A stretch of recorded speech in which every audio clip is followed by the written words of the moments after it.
What's up, guys? We are live. Of course, you guys saw the thumbnail. The market is crashing and burning, of course. We have a special guest, HOBBS, here. He's become a very great friend of the channel. I'm very happy to have him here. The first thing I'm going to say, of course, is if you do not know who he is, great channel. I believe the link is in the description. If not, you can search him up, but I'm pretty sure it is in the description. Check him out for sure. Also, like the stream for sure, and HOBBS, what's up? How you doing? I'm doing good, brother. Thank you for having me on. Super excited. A little bit nervous. This is my very first live, so we already talked about that. But yeah, no, excited to be here and nerd out with you, dude. Awesome. I'm Hmm. happy to have you here too. I can't wait till more people show up because they start off a little slow. They start working their way in, and Okay. I can't wait till they start asking you a million questions to warm you up. You won't be a little, you just be warmed up, not nervous. You'll be Yeah, good, for man. Don't worry sure. about it. But yo, For I, sure. I'm so happy to have you here. It's there's so much to talk about right now. Hmm. So much that me and you already talk about on the side. It's that's like indicative of what exactly I'm saying. Like there's so much to talk about that we already talk every day on the side about everything that's going on. So it's pretty insane. Let me just say what's up to everybody else. Chris was here really early at 9 a.m.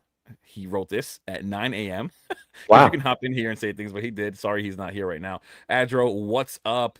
L Odyssey, what is going on, bro? Kevin, Matthias, what's up, guys? Thank you for joining in. I'm really excited for this one. Like Hobbs said, this is his first time here. Um, I'm very happy to have him on. Great dude. I was just telling him before starting the live. His channel's amazing. Hey, the way he just can word things, he just does such a better job than me. I promise you guys. You will not be upset for checking this channel out. You'll be very happy. I promise you. Annette is here. What's going on, bro? What's up, Annette? Thank you for stopping Mm. by, bro. Yeah, DGen, thank you, what's brother. up? Jay for president. Great hat, Pokéhobbs, the Team Rocket hat. I have not gotten myself one yet. Dweebo, what's up, man? Welcome to the stream. Yes, hit that like button, guys, please. I appreciate it. So yeah, first thing I want to talk about is literally what's on the thumbnail. I've been hearing multiple people talk about the Pokemon crash, right? This goes from Twice Baked Jake talking about it, talking about people already selling, talking Hmm. about scalpers already selling everything off. Rudy said, and this is like one of the things that really I think triggered it. Rudy said Pokemon peaked 90 days ago, triggered a whole bunch of people now saying things about Pokemon peaking. Nostalgianomics Hmm. said it as well with his stream on Pokemart. There's a guy named Izzy Pax on Instagram. I don't know if you know who he is, but he talks about I Pokemon don't. investing. And he had like some kind of a live or something recently, and he said that he was overwhelmed with the amount of people that were asking him how to sell, where to sell, because they're all clearly trying to get out. They're all scared now, right? Because of this market talk of it crashing. What do you think? What do I think? Okay, so I am super into collecting Chinese exclusive Pokemon cards, Japanese Pokemon cards, and investing in sealed English. And I just made a video on this recently. When I look around, even at ultra modern stuff, everything still looks super expensive to me. So if it's a crash, I mean, I wish the prices were a lot better than they are. Because to me, everything just still seems extremely inflated. Even during this summertime lull, when they did those Freedom Fighter products at Sam's Club, what was it, about a month ago? I drove by there and I was naive enough to think I'd be able to get some products showing up 5 minutes before the store opened. And I live in a little town, so what you have to understand is usually drops don't go down like this. It was wrapped all the way around the whole back of the Sam's Club, right? Like people were freaking out for this set. They were there, I guess, starting like at midnight or 1 a.m. the night before. And I still think that very modern stuff, especially things like Ascended Heroes, are extremely inflated in price. I'm just not seeing the crash. I'm not seeing it through the lens that everyone else seems to be seeing it through. Right.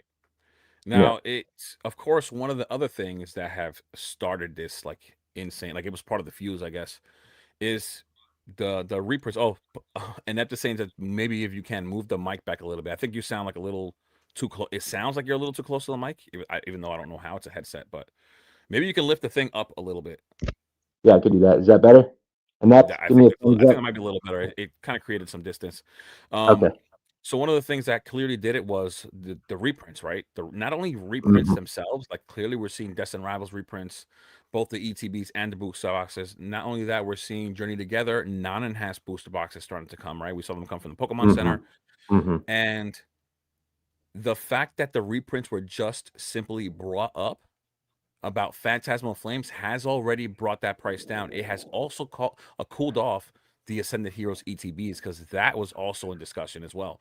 So those two things have been brought up and have cooled those sealed products. So it's pretty crazy. Like, what do you think about how reprints are really affecting the market? Like I said, not just the reprints themselves, but just the rumor or the talk of a reprint, what it's done. Like, what do you think about that? I love it. To be honest with you, I think Phantasmal Flames booster boxes. Said it many times. I feel like they are way too overinflated. I get that it has a generational card within the set, but when I look at the entire set, it doesn't make sense to me that that booster box that hasn't even been out for a year now is $400. I don't believe that it's deserving of that. I don't think any ultra modern booster box is deserving of that price tag. So with these rumors, I actually my video that I'm dropping tomorrow, I say that I believe that Phantasmal Flames booster boxes are next up on the chopping block. I really do believe that. And yeah, I would love to see those drop down to 200, 225, which is still a little bit inflated, but that's a hell of a lot better price point than what they're currently at. And then as far as Destin Rivals, I mean, this, I think I sent you an audio message today about it. The Destin Rivals reprint, I wasn't sure that we were ever going to see that. And I always wanted it so badly because that's a set. It's my personal favorite set from the Scarlet and Violet era. I'm a huge, just Team Rocket guy. I think it's phenomenal, very nostalgic. And those prices, things just escalated very quickly with Destin Rivals. And I don't think that any booster box ever in the last 30 years of Pokemon's history has ever reached a $600 price point within its first 12 months of being released. It was absolutely out of control. Now, while I think it's a banger of a set, it's way too much, way too soon. Like we need to let it, settle at a much lower price tag and give it the years that it needs to go out of print and organically appreciate. All the scalping hasn't helped the issue. And I'm very grateful for the Pokemon Company doing this massive of a reprint on Destin Rivals so that we can pick some more up. And if we did buy those ETBs a little bit high, I bought some a little bit too high. I'm just looking to dollar cost average down at this point and continue to build out my position. So I'm personally really stoked with it. Right. I feel the same way. It's also like I can't believe people were taken by surprise Broke. that yeah, yeah, I put that up for you. That's my boy. I can't believe that people are surprised that Pokemon is reprinting sets. Like, why did people think that sets weren't going to be reprinted? Either that, or it was just their hope that they wouldn't get reprinted so that everything that they've invested into stays inflated, because it just makes no sense. We've seen that in the past. They've always Mm, reprinted. Yes, mm, some sets randomly during a bear market, they don't reprint clearly, and mm, those are far and few in between. That rarely happens.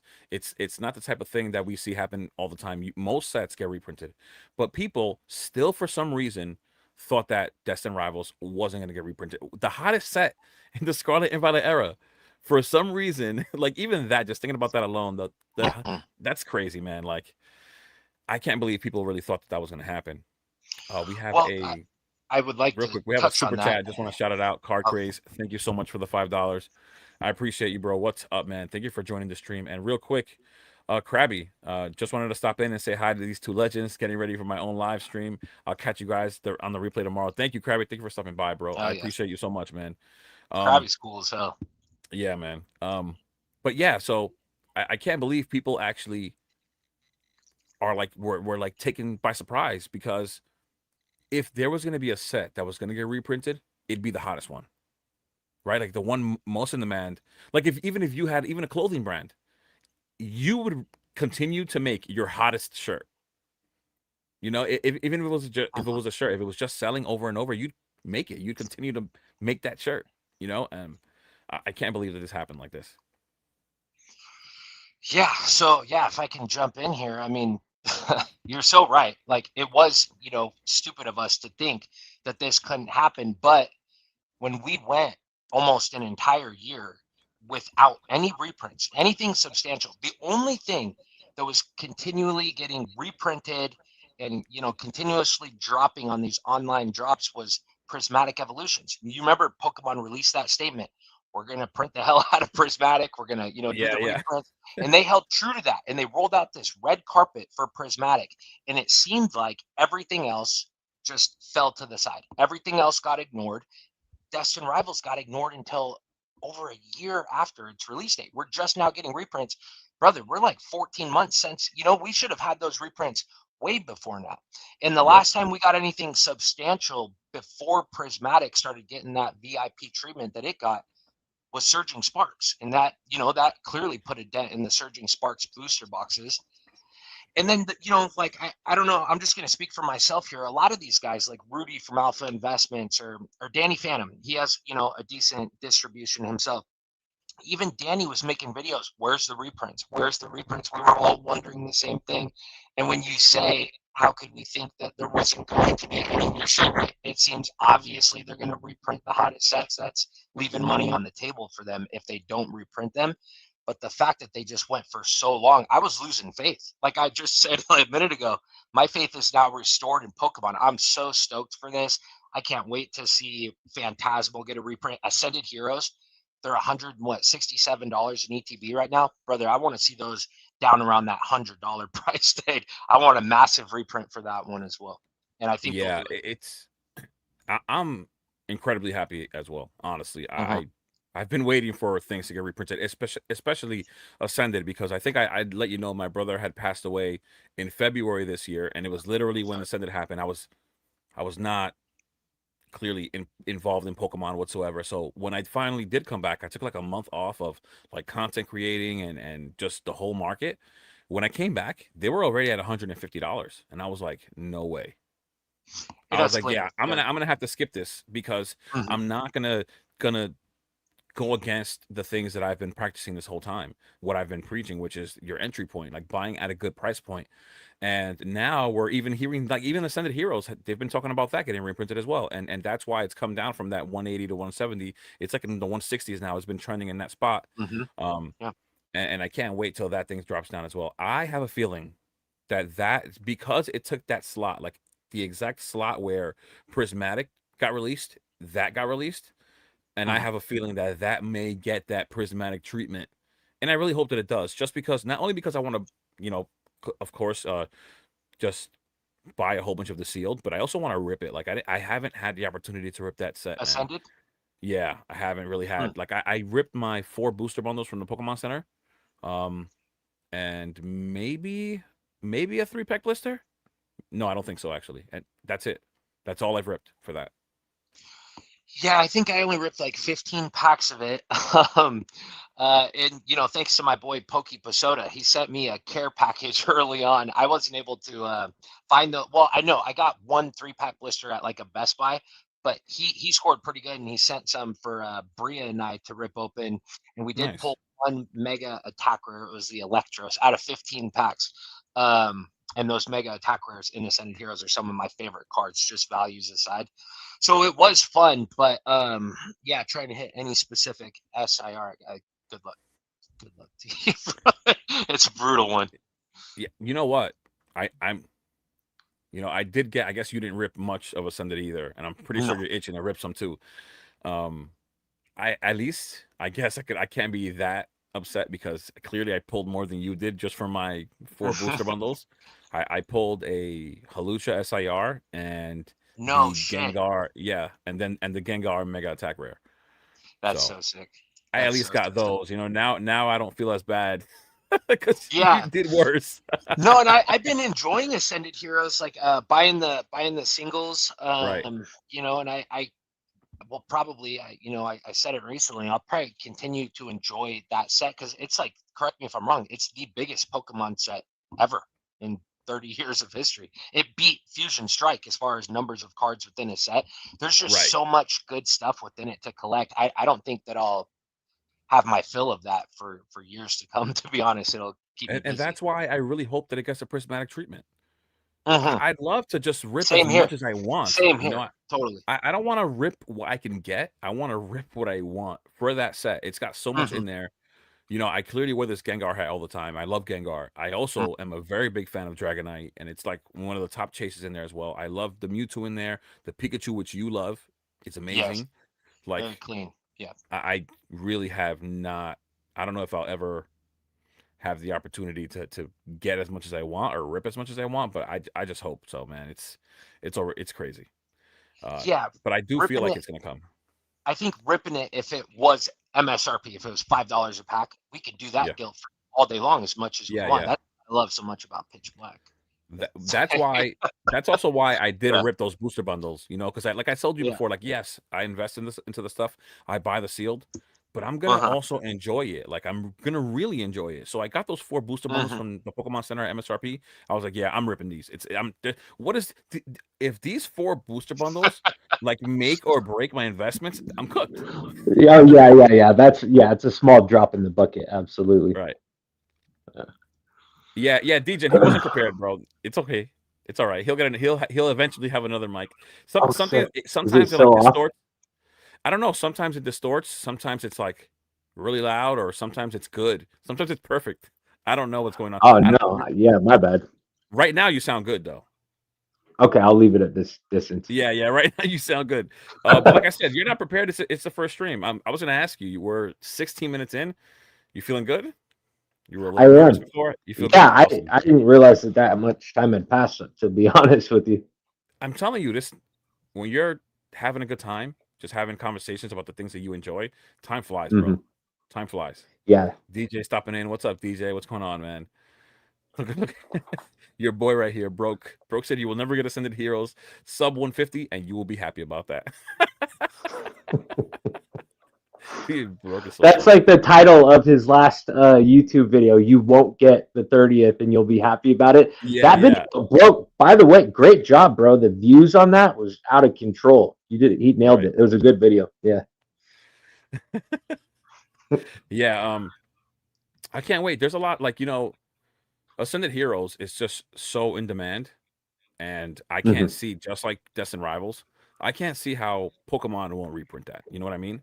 There's already been talk about it, of course, by other guys that have distro, so that's eventually going to come at some point. But just to even consider like that right there, like I remember, my brother passed. I came back. Ascended Heroes was 150, and I was like, no, I'm not buying into this. There's no way. I Hmm. understand I may not be able to buy in at MSRP, but not 150, not 3 times MSRP. I'm not doing that. Um, and then later on, as I'm making these videos, and I'm literally making videos about this one thing, right? And I'm saying that I'm not buying in at these prices. I'd rather wait. I'd rather wait for prices to Hmm. drop. Hopefully the market is a little patient, and hopefully eventually we get some kind of reprint. And there were so many people in the comment section, and this is what really, really blows my mind. And this is how I know that some people have completely lost it. And these are the people that really get in trouble when it comes to like this investing side of things with Pokemon. I don't know how many people kept telling me that anything under $200 was a good buy for Ascended Heroes ETPs. I'm not even kidding you. I'm not even kidding you. And so Yeah. early on.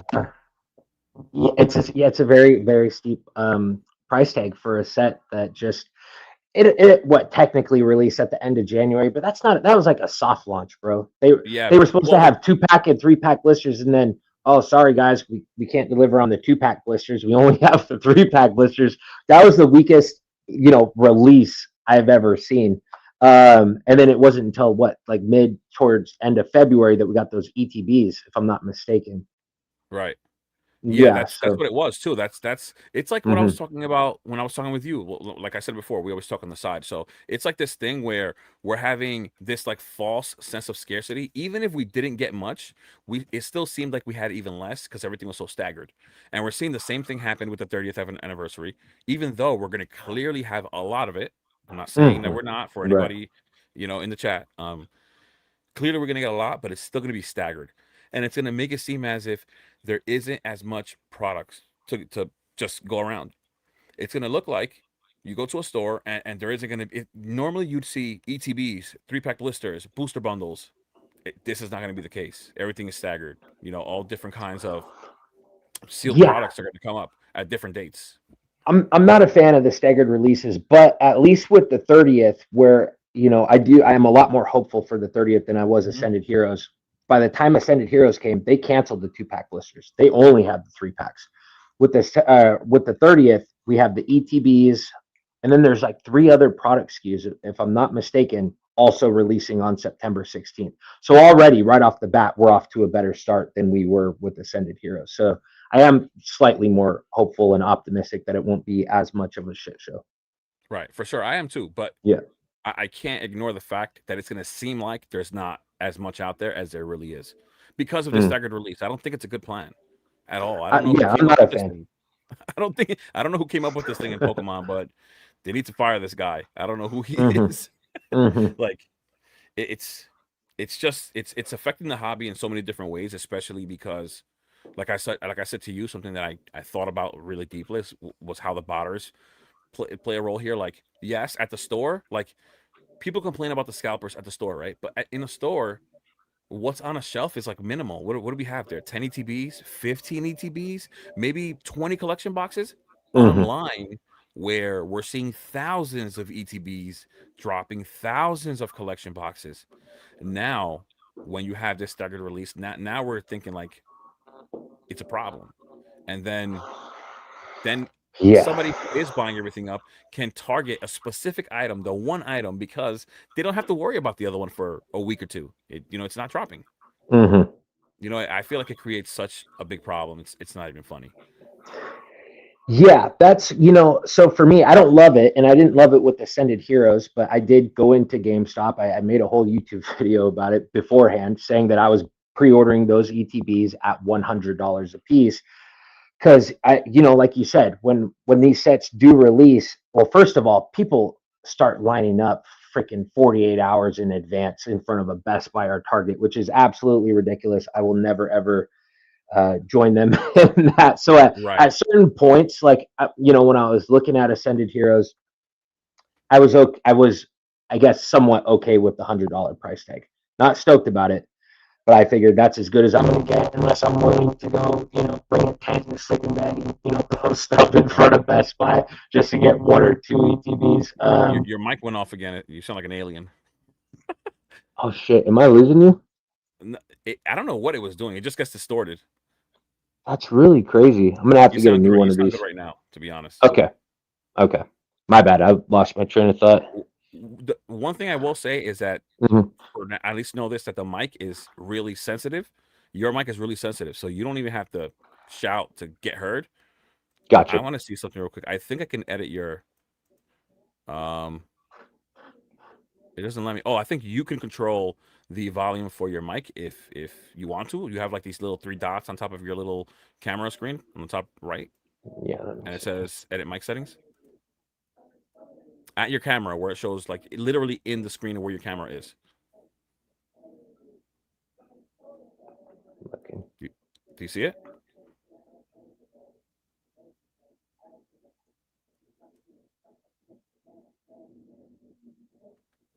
No. Like right where my face is, if you put Hmm. the mouse over my face, the 3 dots pop up on the top right. Just put it over your face. Yeah. Nothing. No. It's no. It's not letting me. It's not even letting me edit your thing. But Does it actually, sound okay at the moment? let me see. Talk now. Does it sound okay now? Yeah, I think you're good right now. I just lowered it. It just let me do it. I don't know why, but it let me. Okay. Cool. Cool. Sorry, you can continue with what you were saying, unless you lost your train of thought. I totally did. My bad. My bad. But You're it good. sounded like something went off. Pokeplane, real quick. Pokeplane is saying, love how the one thing everyone in the Pokemon market seems to agree on is that the wave release for the different SKUs is trash. Yeah, 100%. It just doesn't make sense. It's not viable. You have demand so high, but you're letting out such little amount of the product at once. Like it's not. It doesn't make sense. It just doesn't make sense. One of the things, unless there's something you have in your mind right now that you want to say, that you want to touch upon, like a topic. I know you said you had things you wanted to talk about. Me? Oh, okay. Well, just with these reprints that we were on a minute ago. Okay, okay. So we got Journey Together and Destin Rivals. So what are the chances we just see them just go right down the line? So the next up would be what, Black Bolt, White Flare? Do you think that's a possibility, or do you think they're just going to skip past it, go straight to Phantasmal Flames or Mega Evolution Base No, I think that's exactly what's going to happen. right down the I line? think that's exactly what's going to happen. I think Yeah, even the person who did start releasing this information was Anon TCG. I don't know if you watch him. I don't, but Pasoda So tells yeah, me so he all the has stuff he says. a Yeah. store, of course. He has distribution, and he even showed his warehouse one day. It looked huge. But he was the one who started letting out the information about how much we're getting, not how much exactly, but that we're getting a lot of ETBs for Destined. We're getting Journey Together non-enhanced. We're getting the booster boxes. He also revealed that we're getting the Unova poster collections now. It's clearly not ETBs, but it's still a Hmm. poster collection with 2 packs of each, which is not bad. And we're getting 600,000 of those boxes coming. Oh, And they've damn. already been Okay. dropping, like at Dollar General, at Family Dollar.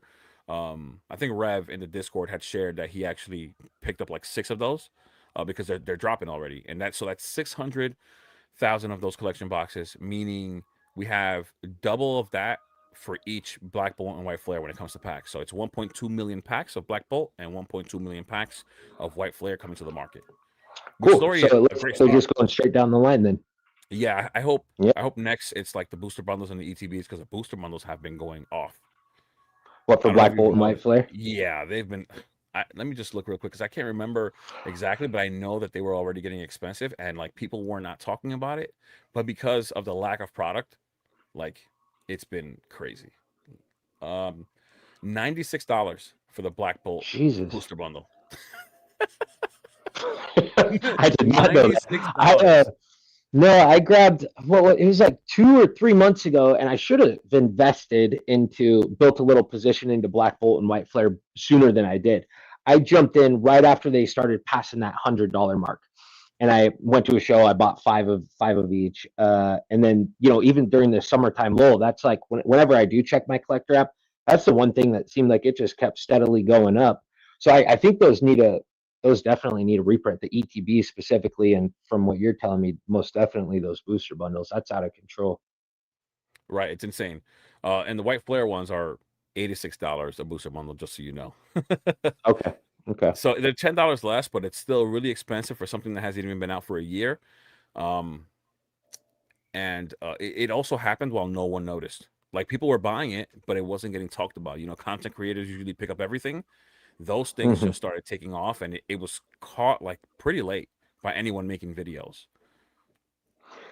Yeah, I just feel like eyes were on other sets, For sure, and it for was like sure. it was almost like a sleeping giant. Yeah, And I actually, I was looking forward to it when it first came out, but I'm not super familiar with that generation, to be honest with you, because I didn't like play those on the games or anything, so I wasn't too familiar with any of them. But I think a couple months, or no, I think it was last month, I ended up getting the BWR cards oh, from the nice. set. Japanese, right? Yeah, yeah, and I absolutely Bro. love them. The Reshiram and Zekrom were actually obviously cheaper in Japanese, but the Victini, that one was weird. It was a prize event card, so it was actually kind of substantially more expensive on the Japanese side, which sucks. But yeah, they're really cool. I don't know if I could get the lighting to do it right, but they have like a rainbow thing to them if you hit them in the right light. But I'm super seeing the glare, cool. but it's just red.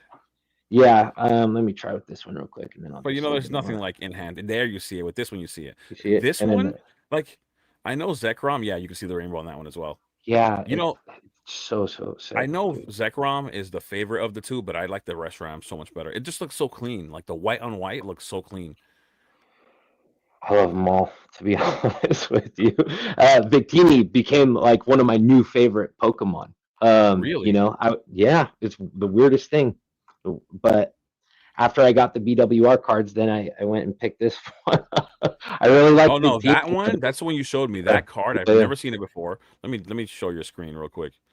Look at Let me see this. if I can get it's got little stars all over it. It's So. Japanese, right? It is, and it says Yeah. first It's not. edition. It's I like don't the know, camera's from focusing on your 2016. face. It's focusing on your face and not the card. It's too bad because that Oh, card, when you showed it to okay. me, that's a beautiful card.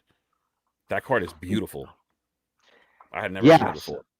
So it was just a really cool set, Black Bolt and White Flare. I consider it one set, really. I mean, released on the same day. Same. but it's really interesting. Even now, I'm looking down it and I'm like seeing Pokemon. I don't know their names, but I'm like, oh, that's a sick art, and there's just so much cool stuff to collect within that set. I think that one's going to do really, really good.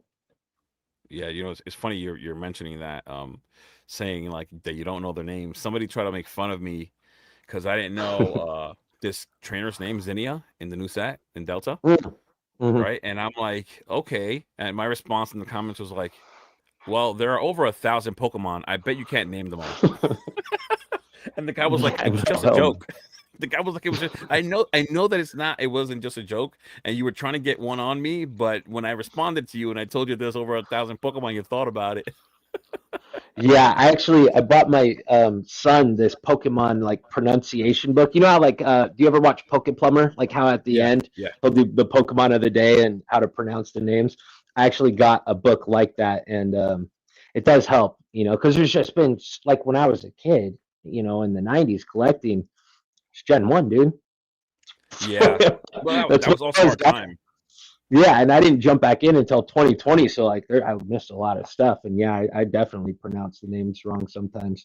I even heard it's Rayquaza. I always call him Rayquaza, and I don't It think is. I'm not gonna change that. I'm gonna keep calling him Rayquaza sounds Rayquaza. better, but it is It Rayquaza. I does. mean, It rolls I off the heard it. tongue I better. heard it Yeah. firsthand in the Horizon show that you said you couldn't get into. So I in the watched another Horizon episode of show, it there's today. a black shiny Rayquaza, and you Mhm. hear them all the time. Hey, look, it's Rayquaza. I'm like, Yeah. uh, it doesn't sound anywhere near as good. So real quick, I know you have a lot more things to talk about that you already specifically had lined up, and also you could jump in with whatever topic you want at any point you want. Okay. You're free to do that whenever you want. But I did want to mention this because I think people lose sight of the fact that even though we do Pokemon investing content, I mean, me specifically, I guess I'm more into the investing than you are because you always mention, you do Pokemon investing and collecting. But I think for the Yeah. most part, people lose sight of the fact that we are collectors as well, right? So I did want to bring up this comment right here where Kevin was asking, what Chinese cards is PokeHubs missing? Let's talk Chinese. So Yeah. if Let's there's get it. anything that you want to touch up on that, maybe there's some Chinese cards you have been targeting. I think I told you I pulled it live. A lot of these guys that are here got to watch me pull the Oh yeah. Gengar and the Cubone live here, which is pretty cool. Yeah, so okay, so for the for Chinese exclusives here, I have one right here. So I only have two so far. Is it gonna be all blurry or can you see it at all? The Gengar, this is the one that you pulled. That's the one Can I you see pulled. it? Yeah, I can see Yeah. it. It's a So I little got far, this but I one. can see it. Can I get can you That's see it better. better That's now? better. That's better. Okay. Yeah, so I got this one and then I only have one other one, and it's the original Captain Pikachu one, not Okay. the newest one. So I got this and I picked this one up. I won it in an eBay auction for I think right around $300. So In a not 10? Yeah, yeah, yeah. Um, Wow. That's a but this beautiful was card. this was a while ago. This was before they all exploded, but now they're all coming down pretty hard. And the one that I'm really looking at, well, I like all the Pikachu's from like the 151, the Japan or the Chinese, Right. exclusives. Yeah, But the they're one with the still a 5 up. little rich for my blood. Like they're still, even though they're Yeah. falling, even though it's like a 50% discount, I'm still looking at them like Yeah. I think they could fall further. They're still, I aren't do. they still like 1.5K? Um, well, I think the ones from 151, yeah, they're still pretty expensive. Like I'm watching the Gengar. They're I nice have though. the eBay Oh, the auction up Gengar right one. That now. one's the most expensive one though. It is, yeah. I was just looking at The it, one with the where he's like with the two Pikachus. I think there's a side deck in the background. That's a nice one though. That one's nice too. That one's oh, they're all expensive. and they're all gorgeous too. But Yeah. they were just way too expensive, way too soon. Yeah, so graded like on Yeah. the Gengar But Pikachu one right now, it hit a high of 4,800. And right now it's at 3,000. I'm not going to drop $3,000 on that card. I would love to have it, but not that badly. right. Yeah. Babe, I think I'm gonna buy that Pikachu and not the car. Yeah. Yeah. Oh my god. Yeah. Um, I've wanted those cards. I'm not gonna lie. I'm a little jealous you got that Captain Pikachu. I love that card. And I And love it this, even which more. one do you like better, the new one or this one? Because I can't tell. To be honest with you, I can't decide. I have the original one, but I Right. can't decide which one I like better. I love them both. I like that one better. Do you? Yeah. I do. And with watching the show, it makes me want that card even more. Because that Hmm. character is not the main character, but by far the coolest character. Okay. I don't you said you couldn't watch it, so I'm gonna let you know now. This guy is amazing. He's got a Charizard as well, by the way. Does he? Yes, and that Pikachu is not a regular Pikachu.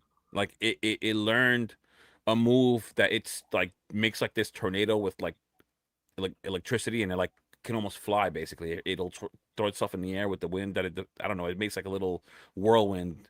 I don't know how to explain it, It's like a but mutant Pikachu. he just learned it That's on his sick. own. He like adapted and learned it on his own, basically, which is pretty cool. The Charizard is absolutely insane. He is actually a Pokemon professor, and amazing at Okay. just knowing Pokemon and battling. He's a beast.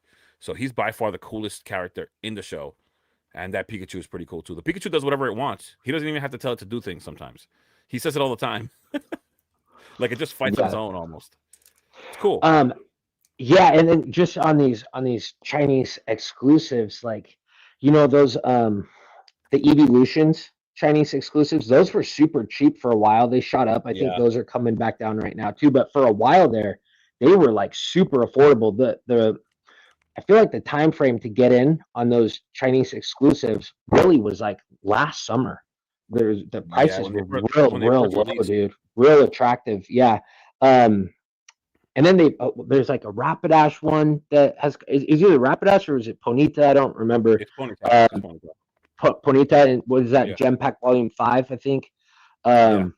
And then Arcanine, Inept was showing me that he's eyeballing that one. Gorgeous looking card. The Arcanine is not bad. It's not bad. I Yeah. don't love it too much. It's got so much going on that it almost makes it look like a full art. So I don't like that it Hmm. doesn't give it that they don't have like a nice background for it. That's my only thing with it. Okay. That's all. But the Chinese cards I think look pretty cool, and Mm-hmm. it's definitely not the right time to buy until they like I Mm-mm. said, the singles. Like I like how you're collecting your cards, because when it comes to your personal collection, you're Mm-hmm. buying the Japanese.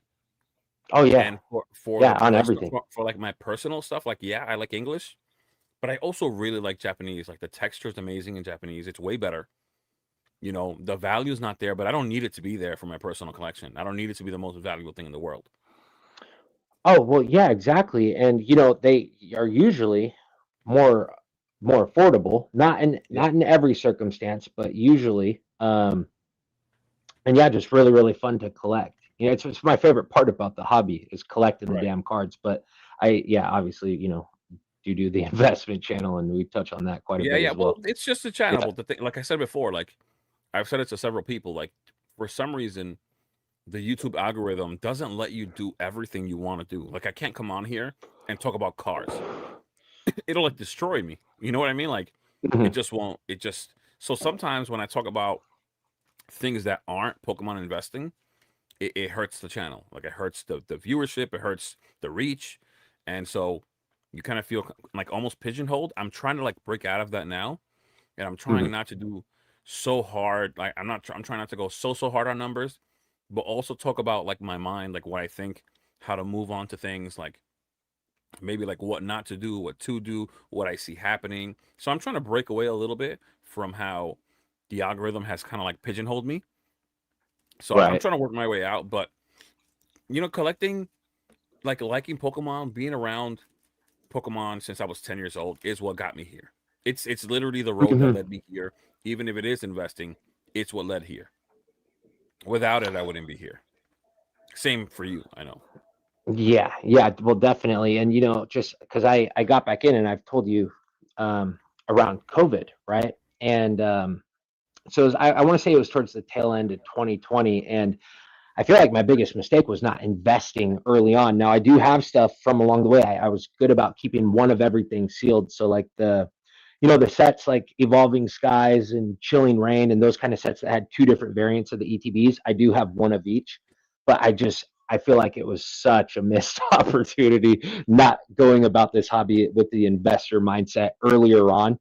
Right. It hurts to think about sometimes how much of this shit that I ripped open, and I wish I would have been investing and taking that side of the hobby a little bit more seriously back then. Well, I said to you, like, we were even talking on the side Yeah. about Black Ball White Flare. And you said, I should have bought in earlier, and you said, but at least I bought in when I did. And like I said to you, I did buy, but I ripped it all.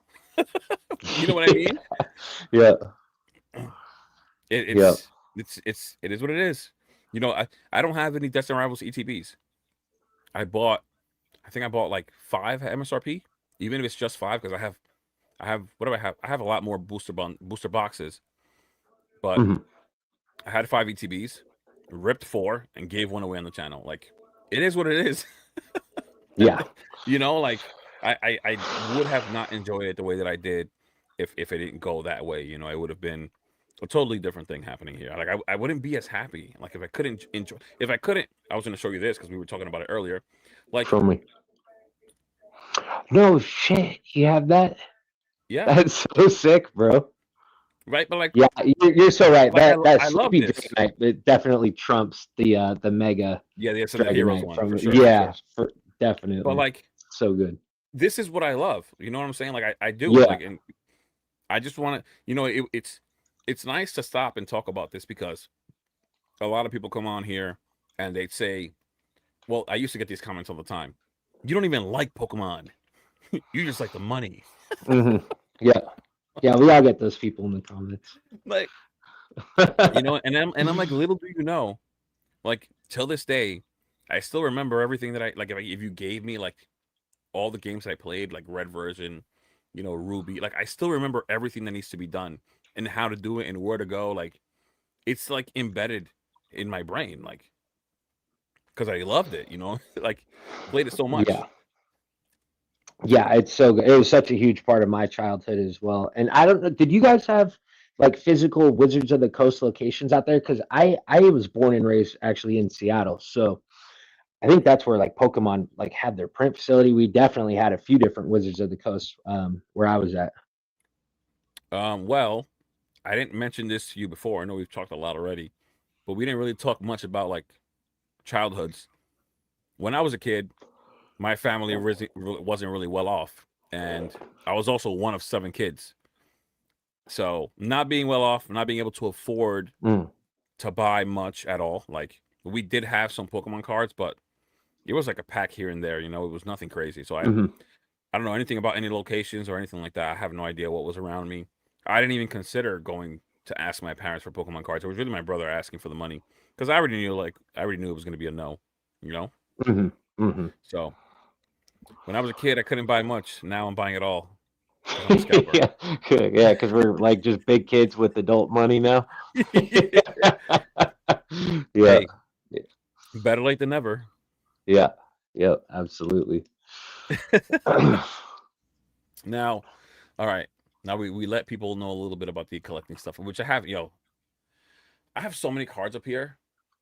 Last stream, somebody asked me, Jay, aren't you afraid that some of the sealed collection is going to fall from up there? And I'm like, no, I'm not. Actually, they're in acrylics.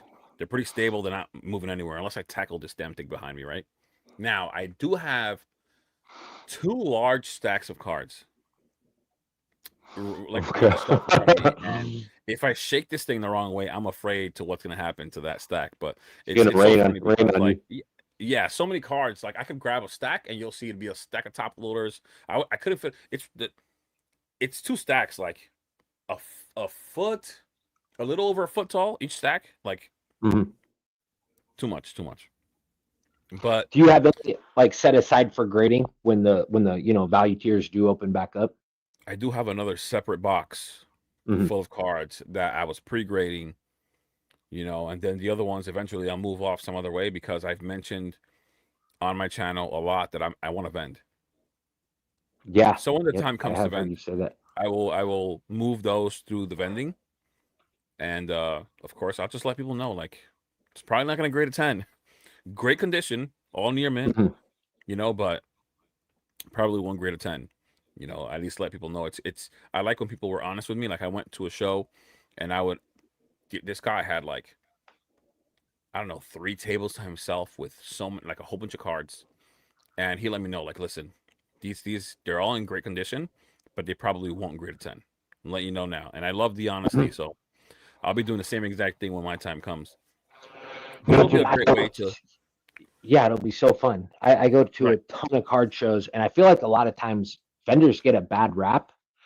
I bring my 4-year-old Cash once in a while with me to shows. I always bring my wife, and dude, they're good vibes. And I haven't had really a bad encounter with any vendor as of yet. And I've been going to a shit ton of shows, bro. So I think vendors, I think they're there to have a good time as well as obviously, make a little money, get some good buys, from people trying to sell. But no, right, ultimately, dude, it seems like everyone there, buyers and the vendors, are all just trying to have fun. right. I mean, you're gonna have your bad apples. It's just Oh, for what it sure. is.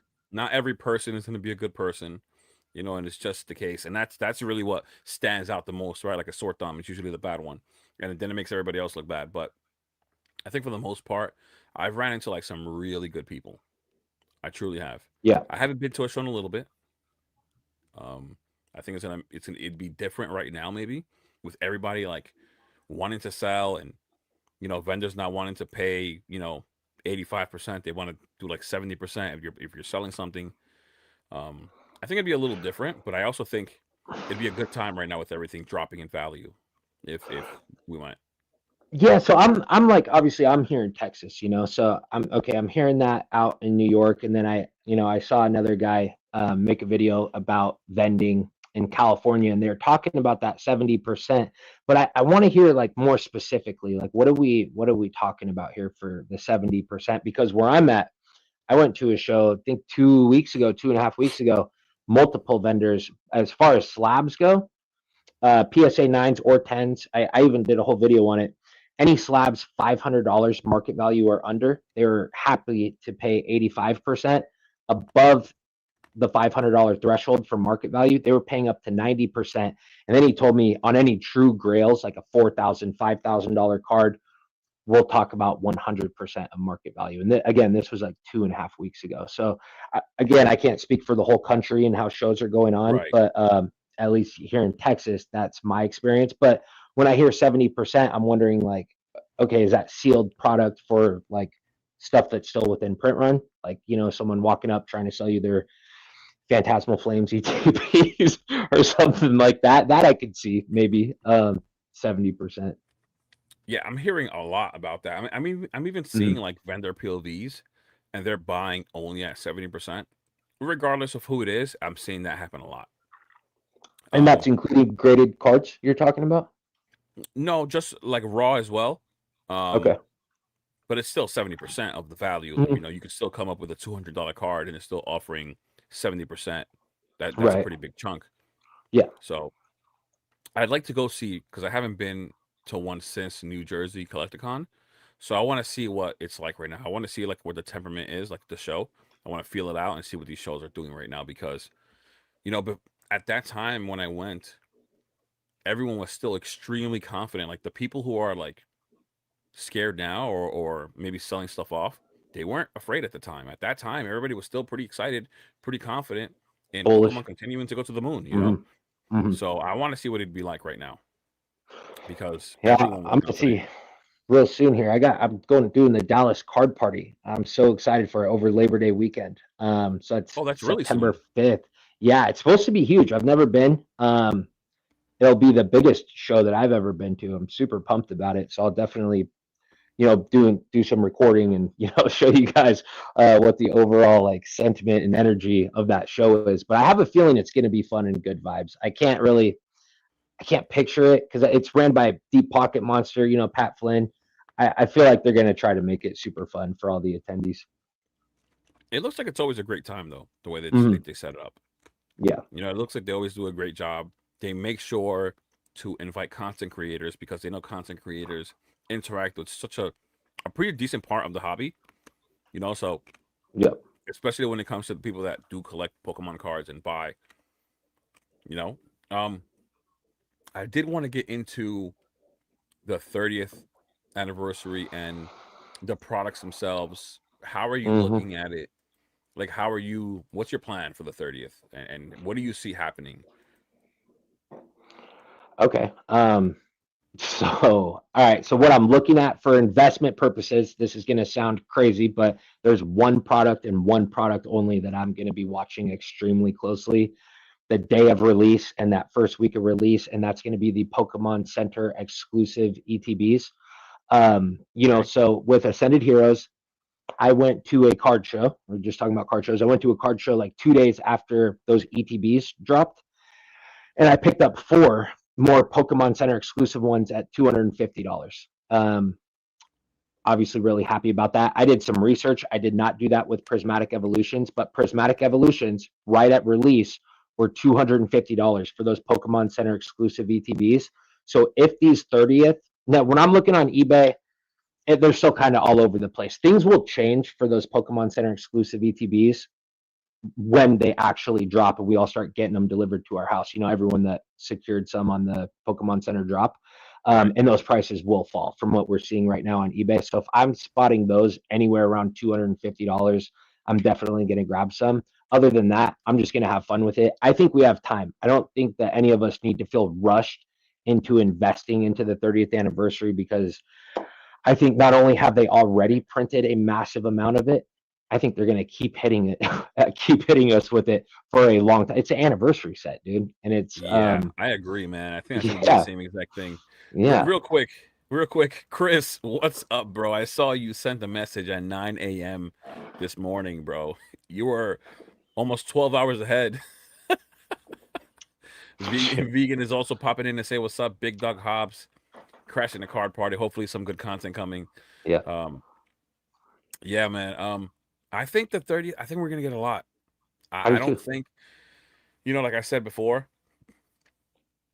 I of course I don't like the staggered releases, but I think we're gonna get so much. Like I think we're gonna get whatever we get, wave one, and then we're gonna get Hmm. smashed wave two as well. Like I really think that that's exactly what's gonna happen. People are thinking that the UPCs.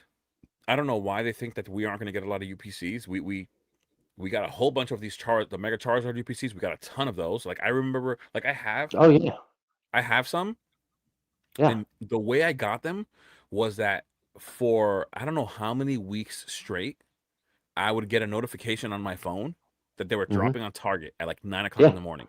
Yep. Yep. That's I Yeah. didn't even have to go Same. anywhere, and I got them for Same. MSRP. You talking about these, right? Yeah, they Yeah. they it, I I have just kept seven of getting. these, bro, and I paid MSRP for every single one. Danny Phantom says that they printed the exact same amount of these UPCs. So I don't whatever I that thought he said tells there you. was more. Maybe he did. Maybe I know that it wasn't less. So, oh, whoops. Yeah, I know. I was like, when I heard that, I was like, okay, that is freaking so sick. Yeah, So so I don't like know where those prices will go because I think that 30th UPC is probably a stronger product than that Charizard one, but yeah, I don't yeah, for know. sure. We'll see But what happens. the amount, even that Yeah. like to be honest, like yes, is the 30th a stronger product? The UPC Mhm. 100%, right? But the way Pokemon has been with the demand, it hasn't mattered that or at the moment, even thinking about where we were at the time, it doesn't matter that this one was stronger because they were still trying to buy up every single thing that came up. Right. Every single Mega Charizard UPC was yes, I did get it on my phone, but it was still a pain. Like it was still a Hmm. pain. Hmm. But there was so much that I was able to get it, and Yep.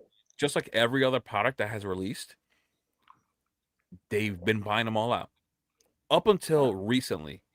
I think last night with the Walmart drop, there were Chaos Rising ETBs without a queue. So we could have gone and bought Chaos Rising ETBs if we wanted, right? But Hmm. before these like recent sets, every single thing before that got bought up instantly, right? Botters bought Yeah. everything. Yeah. So the same way that they targeted those, they're going to target these. And if they have that much more available for these UPCs, I can't see that they won't. I can't see how they won't with it being the 30th. I expect these to be everywhere. Yeah. Now, what will they be on the secondary market? I mean, that's the big question. I Hopefully I on don't the know. front as I well. did.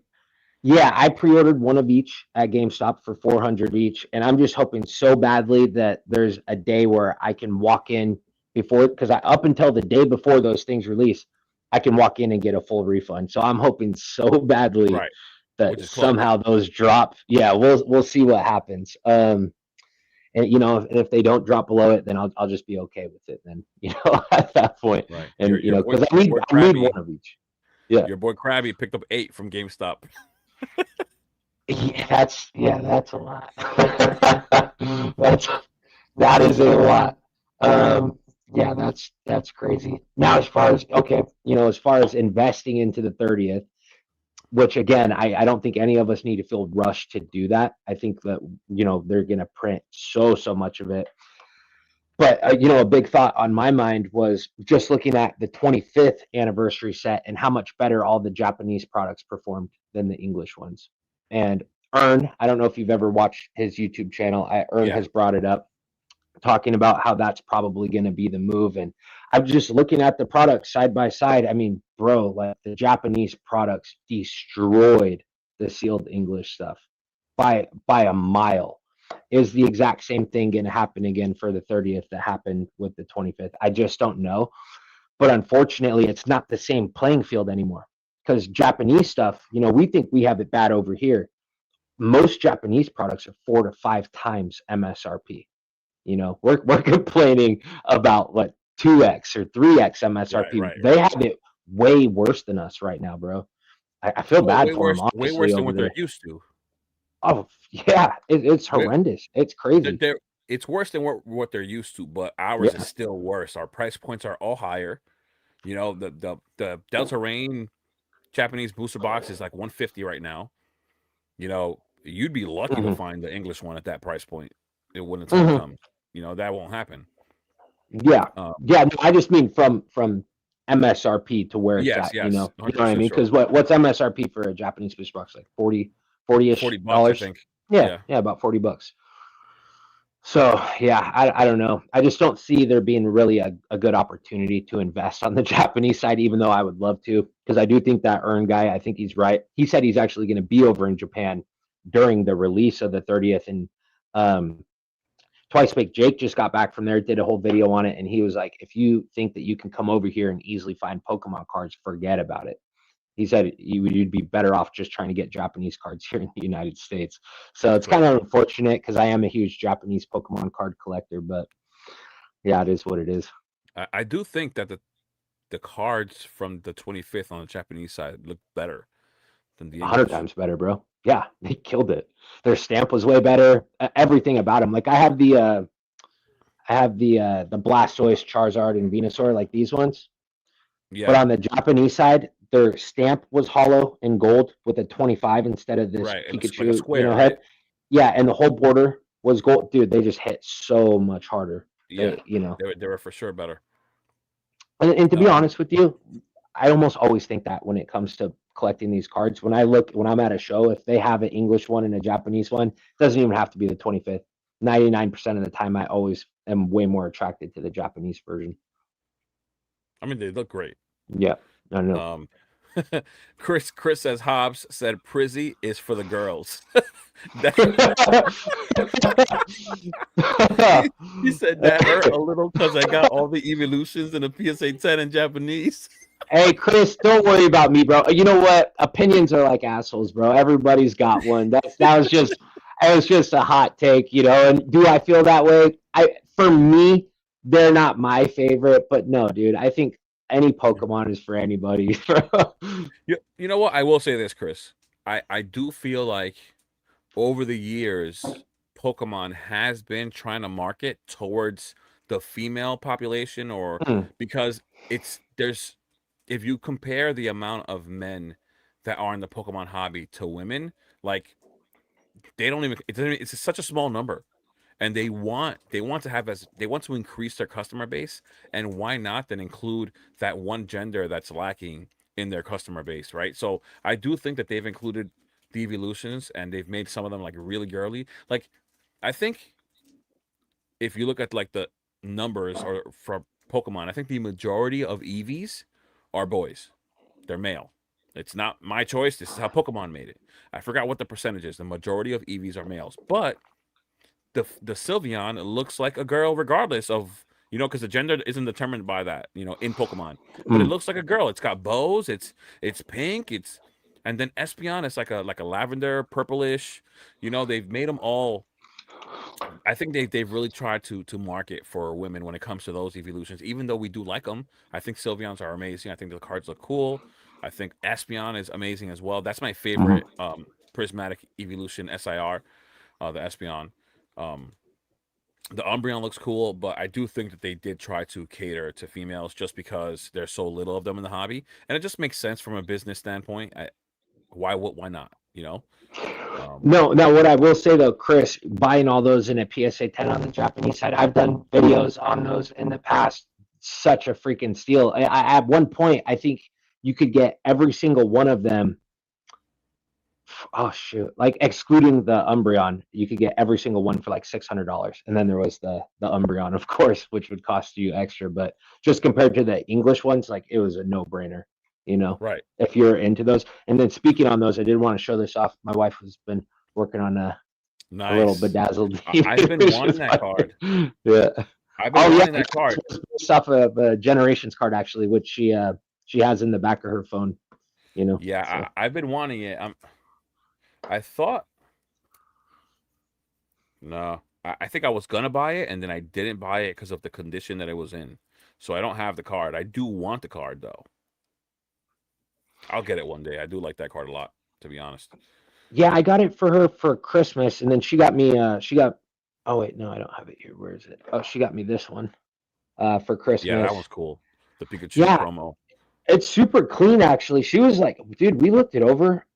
I mean, this is crazy. I don't want to like jinx anything, but I think this could grade extremely well. I might take a chance on it because those Why not? PSA 10s are so freaking hard to get. Um, and that those, even during the summertime lull, those two particular cards, the Pikachu I just showed you in the binder that she's making, actually just keep going up, even in the raw copies. I mean, from what I hear, first off, that because it's of its age, it's hard to find in a good Hmm. condition right now. Yeah, Also, it came in a collection box, which the collection box itself damaged the card from it moving around and rattling around in there. So if you do have a clean copy, I think it's worth taking a chance to grade it yeah, because, well, like, why not? You know? well, yeah. Even the nines are like super expensive. So Yeah, at that because point, it's a I'm great like, yeah, card. just roll the dice. Yeah, It's a great card. So yeah. in a nine doesn't mean anything other than it's off center. It's still in great condition. Hmm. So Yep. we do have something here from Pack. Pack Hype Collective said, if you are a store, which he has a store, I don't know if you've seen his channel. If you're a store and you have to choose between the 30th UPC and a Deltarune booster box, what's your pick? He said, not like it would happen, but what's your pick? Okay, are we pretending that we're able to get them at MSRP, or are they at whatever the market value is at this store? Because I I feel guess like I guess if the price tag was I super guess far being off, it nice. would. Let's say MSRP. The UPC should be 180 and the Deltarune booster box should be 160. Hmm, it's tough. It's tough, and people are going to have to make this choice. I'm going to go Delta Rain booster box. I'm surprised you made that choice. Yeah, I'm not gonna that's lie. where I I'm think going I'd with go it. UPC. Okay. I think I'd go UPC. Just because it has the guaranteed promos in there. Um, we do like UPCs perform really well, of course. Yeah. But I do, and it is a tough choice. I do think, I just made that video about Deltarune. I do think that it's going to do really well. Is it a small set? Yes, but for a small set, it's got a good amount to offer. Will there be a lot? I think there's going to be a lot of Deltarune out there, so it's probably not going to be that expensive for some time, which I love. One of the things I was going to talk about, which right off of this, All right. we could go into it. Which was how you mentioned that Rudy said this is a get rich slow Oh thing, yeah. Yeah. So it's one of the things that I do like. Like if Deltarune comes to the market and there are a lot, I'm very fine with that. Like I know a lot of people hope that they can get some and then there not be a lot because then they're scarce, then they get really expensive quickly. but I'd prefer having them cheap and having time to buy into them. And I've already had my mind set to what investing is, right? Because if you invest even in the stock market, you're not expecting to make money off of anything tomorrow, unless you're going to put your money into a really risky stock, or like a really risky crypto, right? That you think is going to go up overnight. But these stable ones, the ones Hmm. that people believe in, like those take time to grow. And so I already have that set in my mind that this is not going to be a thing where I'm going to make money overnight. Yes, because of what's happening in this hype cycle, every single thing that I've bought has completely taken off. It has like doubled. Of course, I have like, I could theoretically say I have money. I've made money, right? But I'm very okay with Like the slow unrealized growth. gains, you mean? Yeah, yeah. I'm very Yeah. okay with the slow growth as what I believe it should be, because this is what Pokemon investing would be. If not, like that other stuff, that flipping is more like day trading. It's not the same. For sure, for sure. And to me, I don't know if I'm in like a unique situation or whatever, but I have a commission based job. The flipping thing, like when I think about it, it seems exhausting to me, bro. Like that, I would rather just work harder at my damn job. Personally, again, this is just me personally. I would rather just put in that extra hour a day and get more commissions than doing that flipping shit, like doing eBay listings or trying to score stuff at MSRP and then vend at shows. That just seems like even harder earned money to me Right, than just working harder at my current company. So that's where I'm at with that one. For me, that right. that lifestyle It's got to doesn't be a make lot of any work. sense. It does have to be It a lot of right? work. Yeah. I mean, but I don't know, but it seems like a lot. Yeah. Chris says even if it's printed to the ground, it'll still be hard to get your hands on any. He's talking about the 30th or the 30th UPCs. I It's true. I agree for sure. Even if it's printed to the ground, it will be hard to get, but it still creates the opportunity. Like you have more opportunity to run into something and to be able to get it, and they'll be cheaper, right? So, yeah, well, speaking on those Charizard UPCs that we were talking about, how because it was the same for me. I was scoring on target at like 8 a.m. my time. You said it was 9 a.m. your time. Yeah, That's how I got the majority of the seven that I had at MSRP. That was still a super hyped up product. People yeah, wanted that. yeah, Um, so if they printed as many or if more than that, I don't know. Maybe I don't know. I'm trying to stay optimistic, but yeah. we'll Same, see what same. happens with this one. But there were still bots around back then, right? I mean, Yeah, obviously. for sure, for sure. They've been around for some time now. I mean, they've been And around for people were years. buying those products, were they not? The Charizard Yes, UPCs. yes. So I think when there's that many, we might have a fair shot at getting in on some of those Yeah, online that's what I'm drops. saying. It's like, what's that quote my baseball coach used to say to me in high school? He used to say, "Juan, I'm just throwing things at the wall, but something's bound to stick." It's like Hmm. enough of those products come to the market, like it just can Yep. open up an opportunity for somebody to get something, whether it's me, you, some of the other collectors, some of the guys in the chat. Just the opportunity arising is enough. That's what we need. And then them being out in abundance will make it so that these are not that expensive. These guys, keep in mind, like they need to sell this stuff, right? Like if they're using credit cards, whatever they're Hmm. using to leverage to buy into these things, they need to Hmm. pay it back, right? So they need to sell this stuff. And if listing it at $400 when they bought it at 180 isn't getting them offloaded fast enough, they're gonna sell them at a much cheaper price. They will undercut. They all do it all the time when they need to sell. Oh, I would imagine they would do what they have to do. And then even we obviously haven't seen these UPCs on the Pokemon Center yet, and I don't know if any of you guys got in on the Pokemon Center exclusive 30th ETBs, but to me, I've been, I work from home. I've been really lucky the last year and a half, even through all this craziness, still securing product on the Pokemon Center drops. That drop seemed to me like it lasted longer, significantly longer than other drops for other sets that I've seen. So I'm hoping that the Pokemon Center does a majority of these, or, a huge chunk of these UPCs when they finally do the pre orders. Right. Now, what do you think? Just thinking about the 30th, right? Because this is not like I tried to like think of some things to talk about. This just came to mind right now. What do you think about what's happening with the 30th products getting taken off of eBay and eBay not allowing them to sell the stolen products? Because I was just about to, as we were talking, I wanted to like the thought came into mind, like I want to see what the singles are selling for because I just looked them up the other day and I saw the prices. The Gengar sold for 2,000. That futuristic Mew sold for 1,400. The Crystal Lugia sold for 1,000. Now, not like now what? They're not there anymore. So Yeah, no, what do you think about no that? more sales. um, yeah, I mean, it doesn't surprise me. I mean, Pokemon is a very big, very successful, very, very rich company. And yeah, there's that video going viral right now of that dude ripping open those UPCs. I mean, I'm kind I of feel upset like about that. yeah, I feel like some of these people, man, they're messing with a very big company, and I think that's a risky play, especially showing your face. So the fact that Pokemon, reached out to eBay and made them shut that down, it doesn't surprise me one bit. Not at all, Yeah. actually, as a matter of fact. I'm just kind of upset about it because it took away like that like I don't know what do you call that like I don't want to say it, not the sense of surprise but like the anticipation for seeing something new for the first time. Like now I'm not even excited to open it, to be honest. I want the packs, but I want 30th packs, but I'm no longer excited to open the 30th UPC. I already know what it looks like.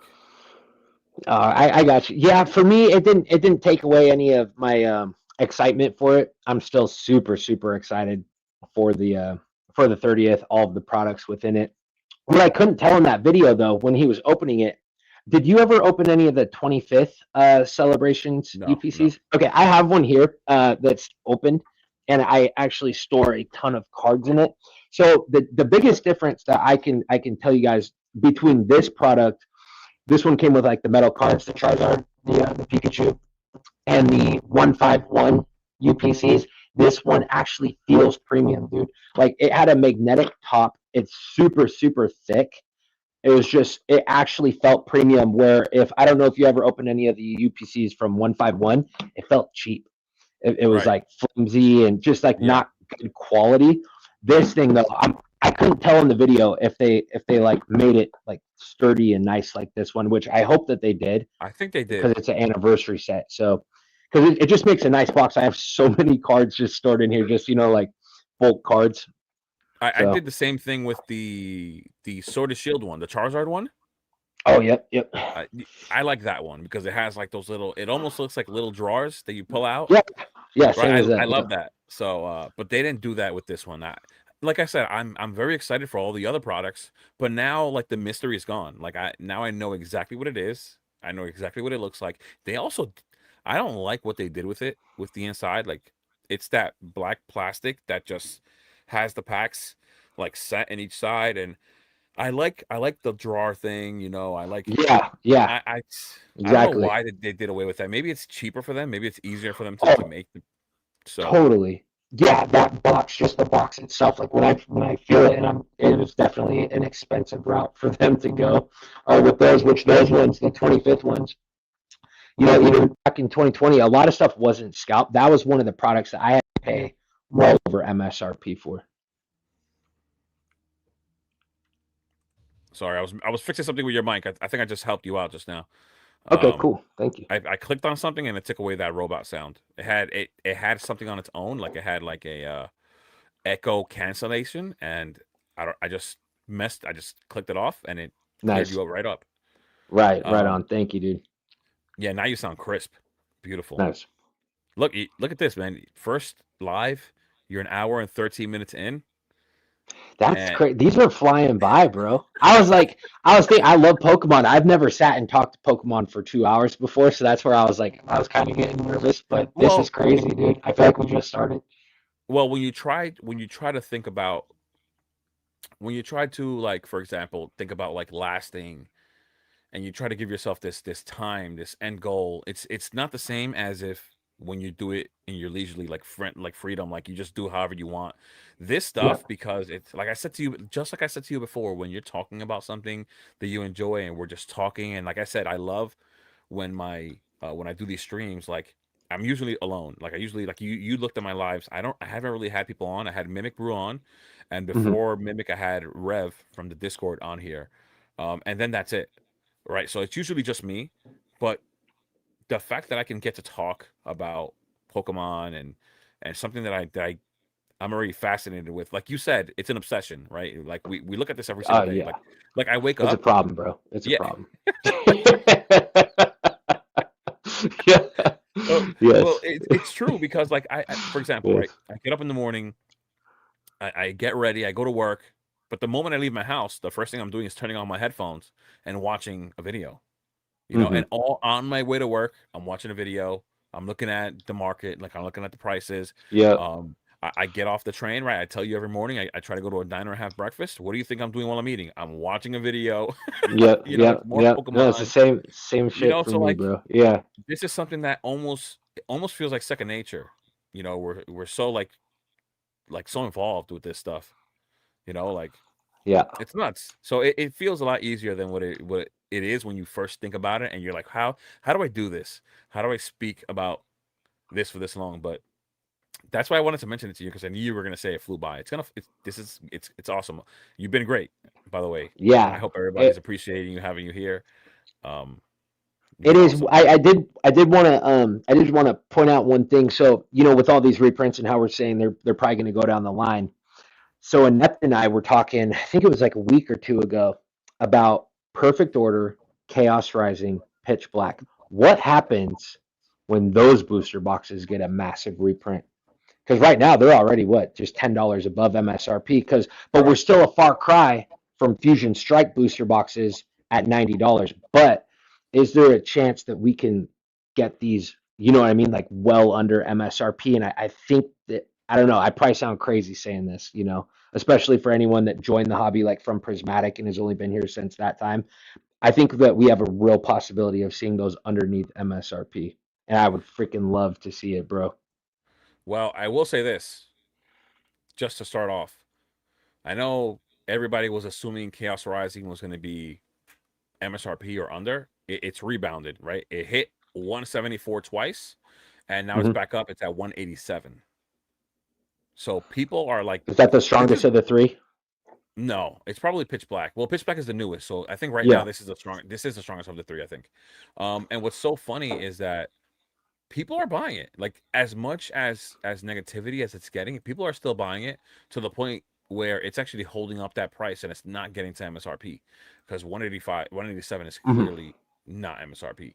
Now let's see. It's close, but yeah, it's not. I mean, I think, but that's off of its high of 260. But I'm just saying, like, if they do a massive enough reprint for all three of these, I am cautiously optimistic that we could see some really cool shit happen. And I'm grateful for where those prices are now, just because it's so much Right. better than what we've seen in so long. But yeah, I make perfect order. Probably of the three of them would be the one to go under. I would imagine. Right.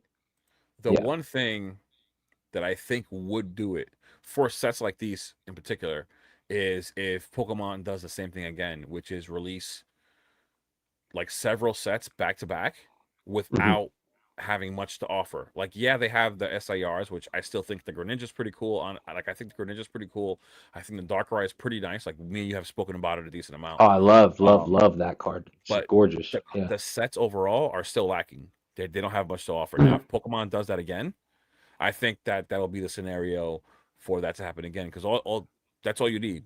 People to not be so attracted to what's already been out and then giving them even less attractive products out there again or sets. I think that's really something that will definitely tank demand and then put us in a situation where a lot of these lesser desired sets will then become like MSRP or less. Yeah, I don't see this happening again, like a run of three sets in a row, because I mean, come what, just in like a week or two, we're going to be 1 year into the Mega Evolution block, right? And then in November, we have Delta Rain. That is not a weak set. That is not a perfect order Chaos Rising or a Pitch Black, right? Then after Right. that, I don't know what that Lucario set looks like or what other cards are going to be in it. Then we have the Mega times Mega Parade. And what I do know is at the end of an era, or as eras are coming to an end, they dial up the notch, bro. They turn the heat up. The sets Yeah. get better. And they end it off with a bang, bro. So I, Yeah, yeah. I don't see a world where we get another version of a perfect order Chaos Rising and Pitch Black, even though, I think it would be helpful. I can't see that happening. I don't know how much longer we have in this Mega Evolution era, but I know that they're not going to end it on any weak shit. that Oh no, knowing I Pokemon, highly there's that no it's gonna world get where that stronger. happens. Of course, of It's gonna get course. stronger. Yeah. Like that mega, we have Delta, we have Aura Seeker. That's gonna have that new Lucario Z that I talked Hmm. about, the new mega. First off, we don't know how big that set's gonna be. Nothing has been disclosed. That could be a Right. large set. We don't know. Hmm. And then we have Mega X Mega. Like I think, man, just like I keep saying this to people, like we, if we think about how many sets we have left, if theoretically speaking, it's being assumed that we're going to be getting wins and waves when the game starts, which is in September when the game releases. Maybe we get it, maybe we don't. I don't know. If that happens, Hmm. we probably have four more sets like me and you discussed after Delta Hmm. Rain.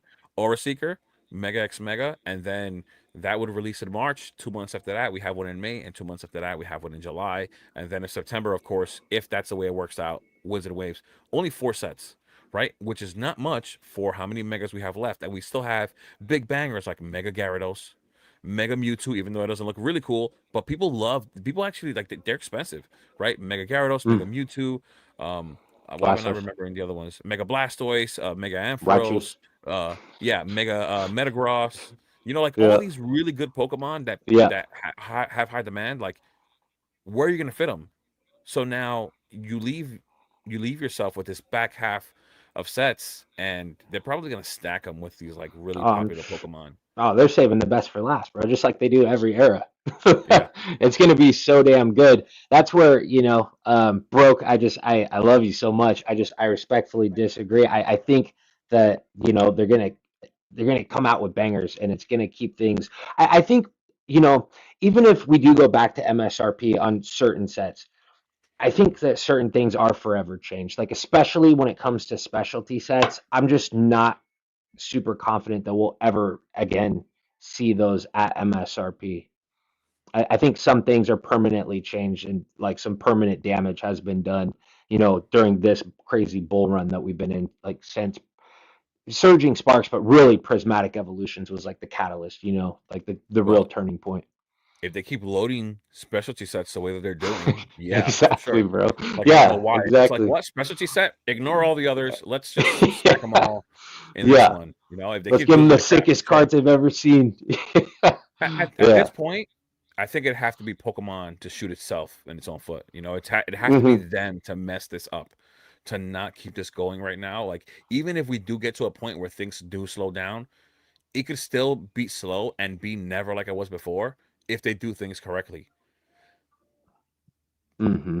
Yeah. That's what And I think, at least. I think it really has to be them to do it to themselves. It really has to be them to slow things down. yeah, I'm really curious to see this Wind and Waves thing. It's going to be all new Pokemon. Yeah, I really that if anything, I feel like that might be like the start of it.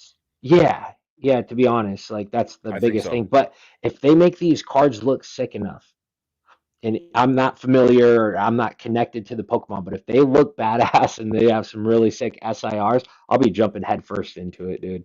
Well, I've made the mistake of being like cold towards other generations before, right. and now like look at me now. It took me almost I don't know 8 9 months after the release of Black Bolt and White Flare, but I wasn't familiar with that generation of Pokemon.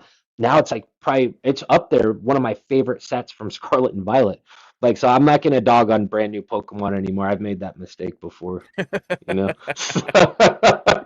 I feel that one. Yeah, yeah. But one thing I will say that Pokemon is so smart. Like people keep talking about this stuff, like they've said it so many times, and it's almost like I'm tired of hearing it. But I love getting the opportunity to remind people about it. People have always said something like, I've heard that several times, like Wind and Waves, when Wind and Waves comes, just like when Scarlet and Violet came, it's gonna crash the market and people are not gonna like the new Pokemon. I'm like, yeah, but do you notice how smart Pokemon really is? Scarlet and Violet base came out and they made sure to sprinkle in some Gen 1 Pokemon in there. Mm. They always do it. Like they make sure because they know the You demand. They have know to. their buyer base, right? They know everyone. So Yeah. they went ahead and they threw the Drowsy in there. They threw the Slowpoke in there. I can't remember what else is in there, but they made sure to just sprinkle that in. And then the very next set, just like in the Mega era, was a Charizard set. Regardless of what it is, it was a Hmm. Charizard set. You have Hmm. Obsidian Flames, and then even Yeah. Paldea Evolved. It's Paldea Evolved, and they still included Tyranitar, Raichu, like Pokemon that aren't from this generation. Yeah. Yep. Gen 9 that was supposed to be Gen 9, and they still included Yeah. Gen 2, Gen 1, like they know. They'll keep So doing it, bro. They're smart. yeah, They're smart. They didn't become the most successful IP in the world by being dumbasses. You know what I yeah, mean? yeah, They know what for sure. has to be done, to keep us hooked. They're not going to Right. tank this thing on purpose. I feel like I heard Mimic Brew talk about that, when you guys were doing your live, where he was Right. like, they have so many employees.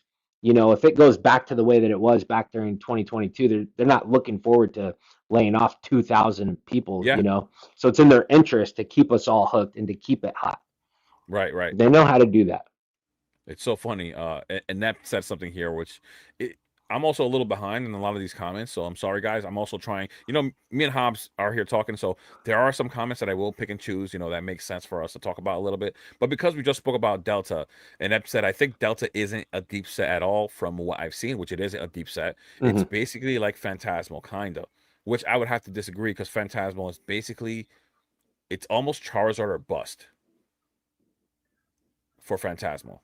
Oh, it's not And almost then Charizard or bust. It is Charizard or bust. yeah, I'm just saying because there are I'm saying because Yeah, there are a few illustration rares, right? Like the Piplup is nice, for I got example. the SIR Sharpedo, I think, from that one. It Yeah, actually but looks that thing pretty cool, sucks. but I don't like it, man. I got bro. but You want to hear what the funniest thing is? I was on Whatnot. I told you before that sometimes I go on Whatnot, oh yeah, yeah, and sometimes I actually find some like really cool opportunities there sometimes. And there was one day I can't even find it. I all I did was I tried to buy the Giovanni Persian full art, and they by mistake sent me a Mega Sharpedo SIR, and the freaking Persian full art was $7, bro. The Sharpedo is like 25, and even with the value being higher, I was still like, damn, I'd rather the freaking Persian, like I still yeah. didn't want the thing. I still didn't want it at all. It's so funny, but Are you talking about it, the Persian that's looking out the window, no, or like was it from it's the Shattered one from Fable? No, Destin not that one. from it's the full art from Destin Rivals. It's the Persian with Giovanni. Oh, okay, okay, It's okay. just it's just a regular full art, but I wanted that more than the SIR Sharpedo.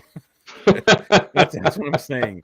Yeah, yeah, It is what it yeah. is. But I mean, to me, it looks like a better set at least than Phantasmal because Oh, for we have sure, but it's got look. Rayquaza, Groudon, Kyogre, and then the Raikou, which I know nobody's top five is right. Mine is. I'm a weirdo, but I'm so excited. That's four cards right there that I genuinely want in my collection. Well, Where with Phantasmal, it was just the one Charizard, and that was right, it. right. You know. You have the Rayquaza, right? You no longer have the Hmm. Kyogre, but you have it in the ETB as well. So it's Right. actually Yeah. going to make the ETB more valuable, which is cool. You Hmm. have the Rayquaza, you got the Raikou, you have the Groudon, you have which other one did you mention? You said Growlithe. There's Growlithe, right? right, the Too. Growlithe, Yeah. the Well, cue Azurill, card. like two cards Azurill. that are going Yep. to be cute, and cute cards end up being valuable at some point.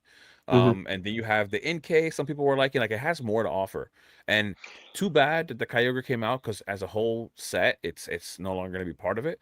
But at least it is going to give the ETB some value, which the other sets that we've gotten, like the promos suck. And Oh yeah, yeah, yeah. the Totally, totally. Phantasmal one is decent. It's got the Charcadet, but most people don't even like Charcadet. They don't even know who Charcadet is. I don't, and I don't know who Charkin is, and I know that little weird alien that's like looking over a concert. It looks like I'm not into that promo whatsoever, bro. It's like a weird looking little card to me. Yeah, Was yeah. not into it. I think this promo is so much stronger than that. Thank That's God. so funny. That's so Yeah. funny. Um, I don't know. I do like the Pokemon. I know who he is, and whatever. But the point is that it doesn't look as good, and the Kyogre one actually looks stunning. So Yes. pretty cool.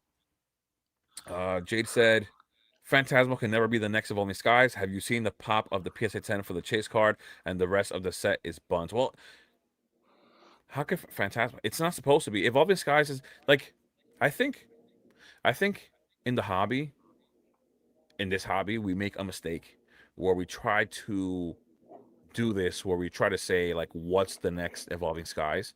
I think we should leave Evolving Skies alone and let Evolving Skies be Evolving Skies, and let Phantasmal be Phantasmal, because it's just not the same thing. It's a much smaller set.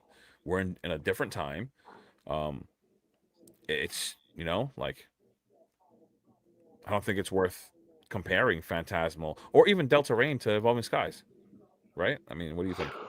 Well, yeah, and I think like even as much as I freaking love Destin Rivals, love it, bro. I love Destin Rivals more than Evolving Skies. Now, with that said, Destin Rivals was the best main series set from Scarlet and Violet, right? Where Right, Evolving Skies was the best main series set from Sword and Shield. right. If I'm just being honest, the best of Sword and Shield beats the best of Scarlet and Violet when it comes Yes, to main series sets. So it is what it is. You're so right. Like people are always talking about the next Evolving Skies, and I'm just not sure we're going to see that. The closest thing I've seen to it, as far as maybe performance, but it's not. It's not a direct comparison. Ascended Heroes to me, when I look at it, I'm like stacked. That set is so agreed, stacked. I think it has all agreed, the potential in the world, but still, it's not even a main series set. So we'll never even have the booster box to compare it to Evolving Skies. agreed, 100%. Let's see. Also, I don't know if you're getting tired or anything. Please do not be I'm afraid to let good. me know. I'm All good, bro. right. Just want to make sure, Yeah. like I said, this is going to be a test for your first time. I'm so glad that you're having a great time. Just want to make sure. It's funny I'm going down the comments and Odyssey said the same thing that we basically just said. Evolving Skies is its own beast, not comparable. 100. I agree.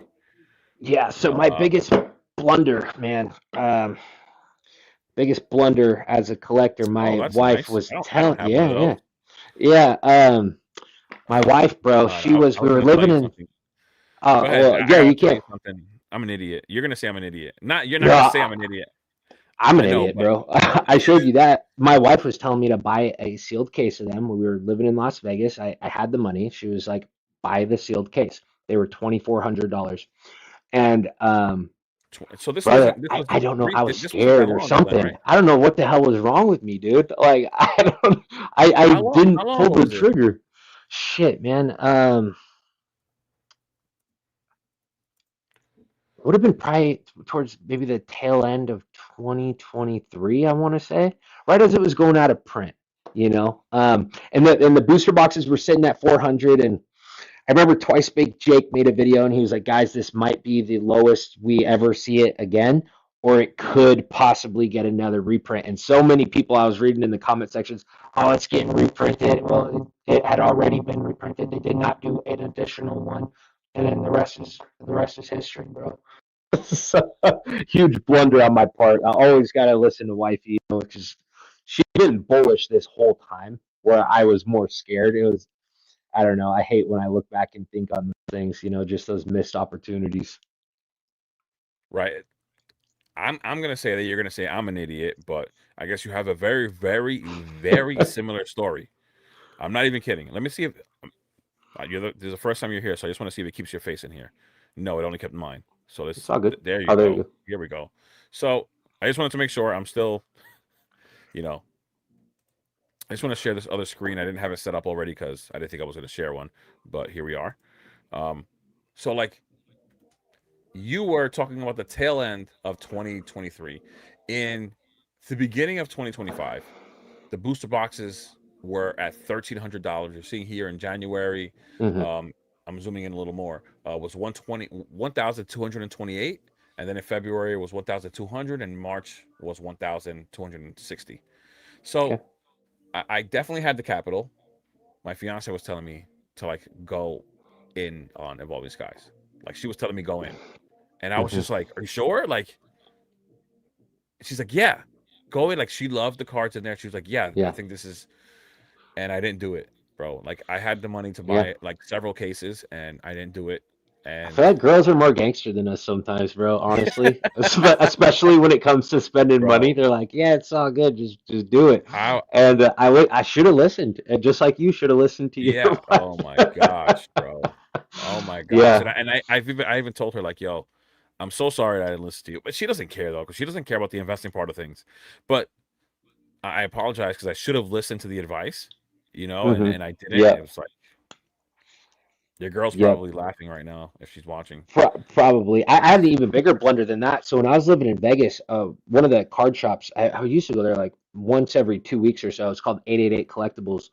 And I remember walking in there, and I feel like this was early 2022. And they had the Mario PSA 10, the Mario Pikachu, and the Luigi.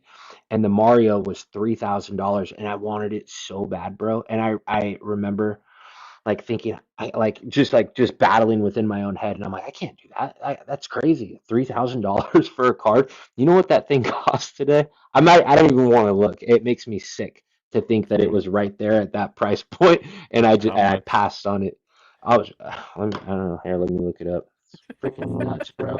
That fear has cost me way more money in this hobby than being bullish ever Yeah, has, you to know, be earlier honest you with said you. something Yeah. that was not. It was earlier before we started, and we were talking about like being transparent, Hmm. and you said that you think people appreciate the fact that you're taking action. And I Oh think, yeah, you yeah. know, I forgot who it was. It was Alex from Nostalgianomics. One of the things, like, I don't, I always say this to everyone, everybody that has a business, like, take what they say with a grain of salt, like Rudy, those bigger guys, Oh because yeah, yeah, they yeah. need to sell stuff, right? But one of the things that Alex said that I know was true, that I know this to be true, is like, he's like, whatever you do, in this market, like you usually have to wait for you usually have to wait several years for this kind of market to come around, just like it did in 2020. You had to wait several years, then several years passed, then this one came. While it's here, he's like, I don't care what you do, but do something. It doesn't matter what it is. In Pokemon, just do something. You want to vend.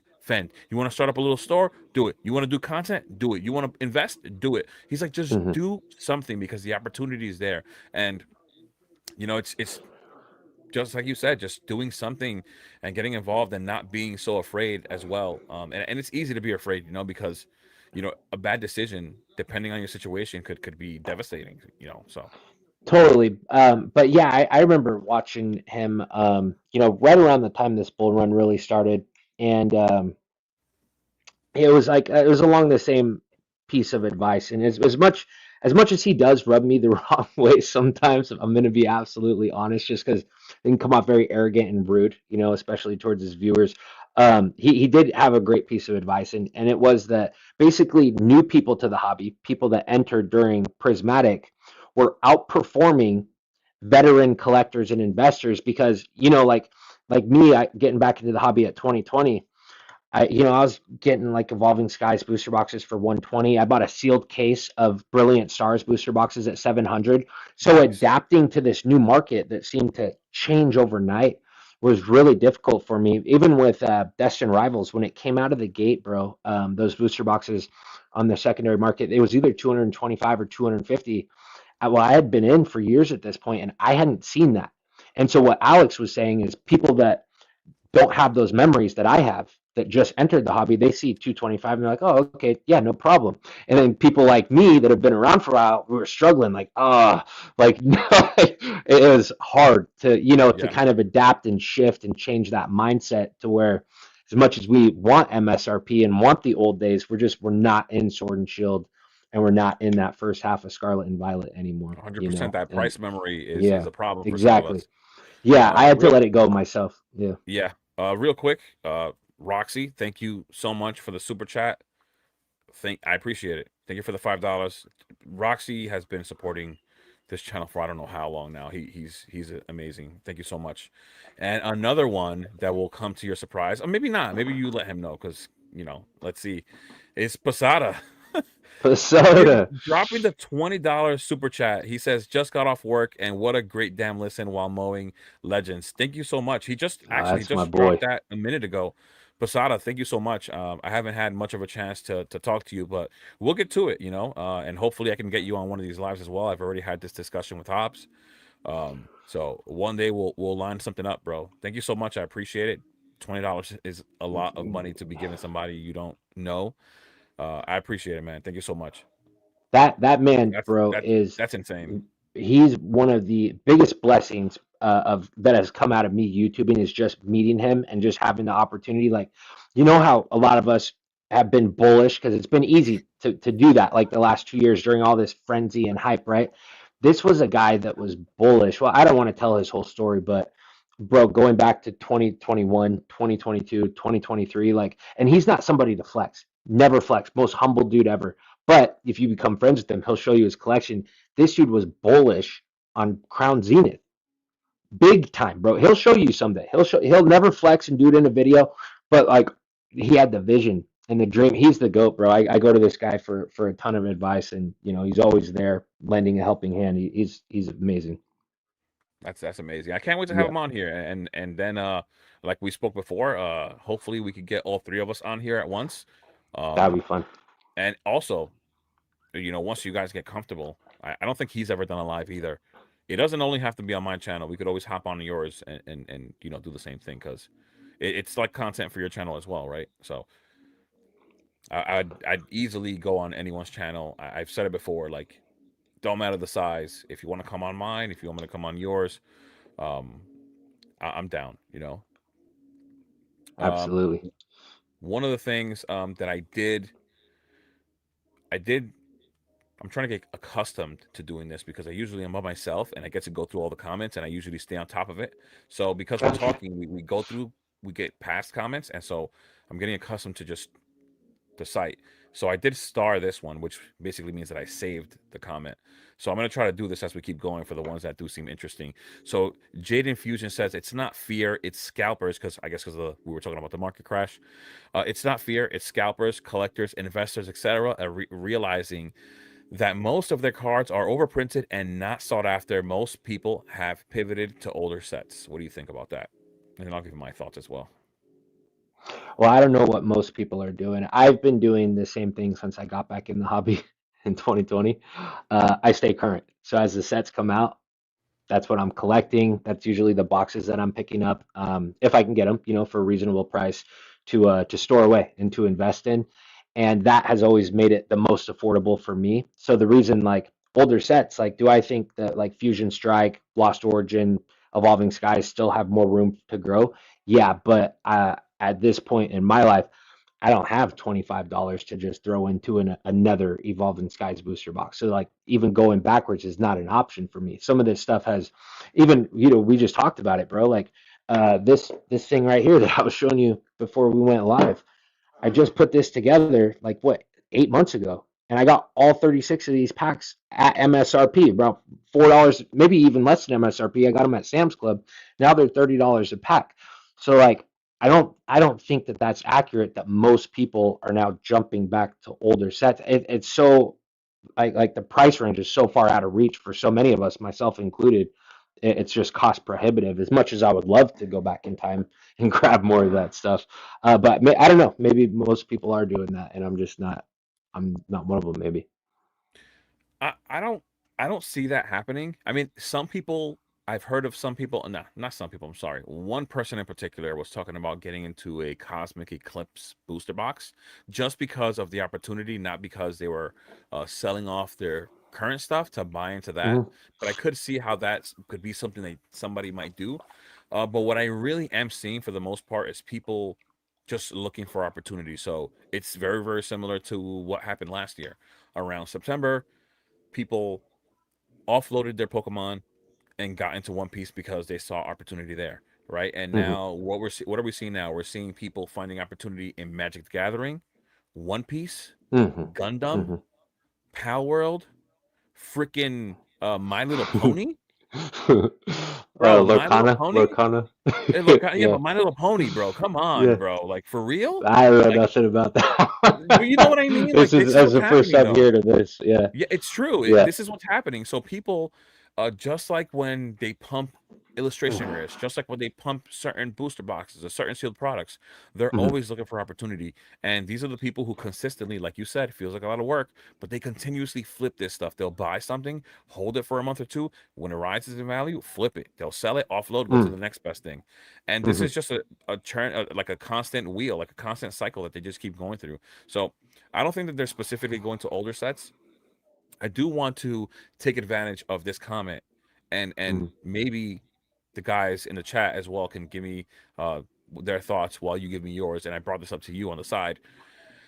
What do we think about these more recent sets, or not even recent sets? Yes, recent sets because this is dependent on the amount that's getting printed, and it affecting the market price and making them cheaper and making them accessible, or giving people access to it. Like the average collector can actually rip these packs, they can actually buy them, maybe find them on shelves, and giving them the opportunity to actually tear through this product and actually one day creating like real scarcity for some of these products. Will it take a while? Yes. But once again, this is supposed to be Pokemon investing. And Hmm. when we say, hold a product, or people talk about holding a product for 3 to 5 years, you know, personally, this is what I do. This is like, I haven't sold a single thing. I started holding January of 20, sorry, like December of 2023, I think it was. No, sorry. December 2024, I believe. I feel like I'm mixing up the years, but it's been 2 years now since I'm holding, and I haven't sold a single thing. Right, and that 3 to 5 year plan is one that I'm truly sticking with. So when Okay. something can actually have its time, I think that regardless of how much is out there and people can have access to it, I think that it will have its true value appreciate at some point. Okay, so I think I understand the question. And yeah, I think that as crazy as it sounds, I think you're absolutely right. I think there's a real chance that, if we fast forward 5 years from now, pitch black is actually way more scarce than ascended heroes or prismatic evolutions for that matter.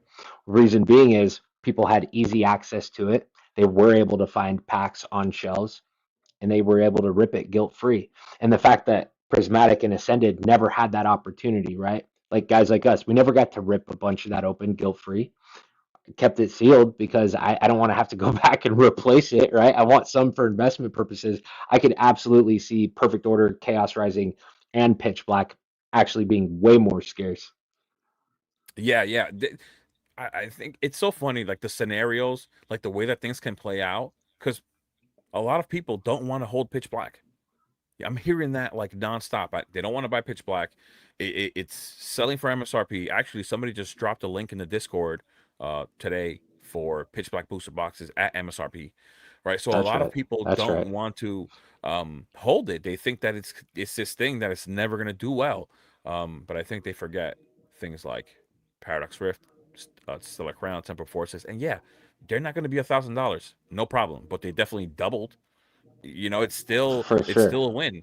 And I don't see where, you know, gains are bad. Like, since when were gains bad? I think people are just a little too picky these days. Um, and sometimes the easy play is the obvious play. And sometimes it might not even be that obvious because everybody's so down about these recent sets, but it might be something that ends up playing out pretty well, just like Stellar Crown did for a lot of people. Temporal Forces, like, it's so funny. It wasn't until this year where I finally heard people saying that they wanted Temporal Forces, and it's only up. It's like when it's already at $300, but nobody Mhm. wanted it when it was at 160. It's a weird psychology thing, I think.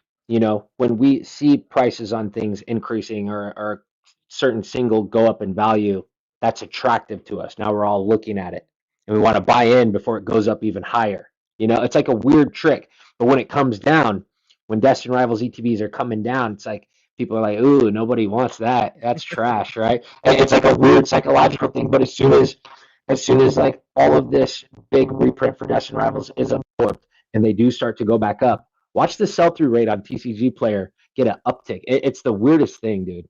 That's the psychology behind it. Yeah, it's something that I I definitely notice with a lot of the things happening. Like, Mhm. people really start to buy the really expensive stuff that's well out of reach. It's like you said, like, you can't just go back. Like, usually going back is sometimes for some people can be a mistake. Like, how it's so hard to just go back and say, I'm gonna get myself an Evolving Skies booster box. Like, that's not an easy thing. Um, and for the most part, I think a lot of people feel the same way, but people still want to buy Evolving. They still are thinking about it. Like I said, somebody talking about buying Cosmic Eclipse. Um, and it becomes difficult. And I think that's also one of the reasons why you stick to buying at MSRP if you can, or somewhat down there. And I see Mrs. Well, Poke what? House in here. Yeah, Mrs. Poke yeah. House is in the chat.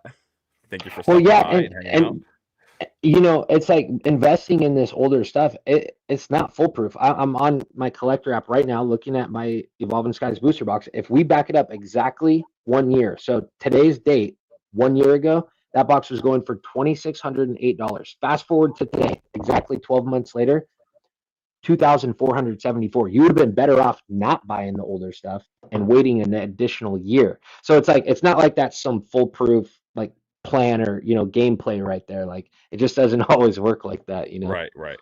Yeah. It's true. I mean, it's not just so cut and dry like some people think. Hmm. Um, but I think there was also one of the things that I did want to mention, and it's also like a little topic. It's like this like reality check that people are getting, right? Because even though Evolving Skies is a set that's the best or considered to be like one of the best ever made, Yeah, it's for not the sure. best play. It's not the best play today. But people are people thought every single thing was a play in Pokemon. That they could quick flip, and now it's not the case anymore. At least not right now, right? Yeah. Until things get incredibly hot again. Yeah, well, and I think, it's not just Evolving Skies. It's a lot of those boxes from Sword and Shield. Honestly, if we back up a year, like what hasn't really gone up and, just been kind of rolling hills, but it's very similar in price to where it was this time last year. We could look at all of Sword and Shield.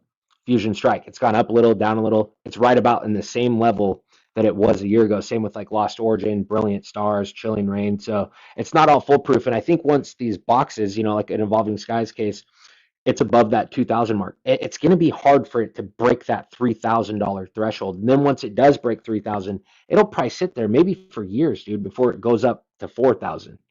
What is Neff saying?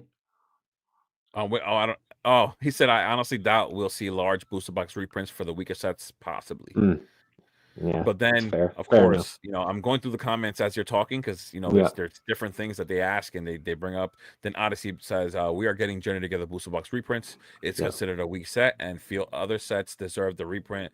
They reprint without rhyme or reason at times, which is very true. Mm. But I I just do got in like on the reprint of Journey Together. right Not and enhanced though, which bums me for out. for me specifically because I did buy into some of the enhanced boxes. I'm Hmm. happy that the non-enhanced are the ones being printed, but it's still going to require some Yeah. time. Yeah, I have You one know of what? the enhanced ones, but enhanced is way better. Well, for me, like it's so funny when I think it was Poke Ne, Brian, and Hmm. Alex kept saying in the beginning, and this is where like in these cases you notice that to be honest, unless you're hearing it from the Pokemon company themselves, most of the people don't really know what they're talking about, regardless of how long they've been in here. They don't have that information. So they started telling people that the non-enhanced box was the play because it was the more rare box. That's the dumbest shit I've ever heard. And I don't care if it is more. I don't care if it is more rare, bro. Tell me you don't want a badass promo if you are going to open that booster box. Tell me that you're not interested in the promo. Like, give me a break. That is the dumbest shit yeah. That's where like with these guys with distro that are also like YouTube famous. Like we were talking about this morning. You have to take their word with a grain of salt, bro. Yeah. um, we just have to because it's not in our best interest. It was in Rudy's best interest to make everybody think that Spider-Man boxes were a great buy at 500, and then sell to his patrons at 450, knock $50 off, and then 3 weeks later they're selling on Amazon for $230. But it was in his best interest that up until release, he makes everybody think these ain't going lower, and if they do, it's a fantastic buy whether you buy from me or not. So they say the right things, but we just have to be really careful listening to these guys because I know some people really hang on every single word that they speak as like it's scripture, and it's not, bro. Right, right.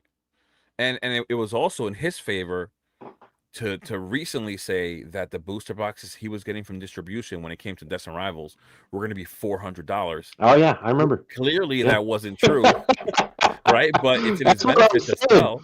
Exactly. That's what I'm saying. We got to be careful with these guys because they're like, they got a lot of subs. And, Rudy made the video, Pokemon peaked 90 days ago. And whether that's true or not, it's just his opinion.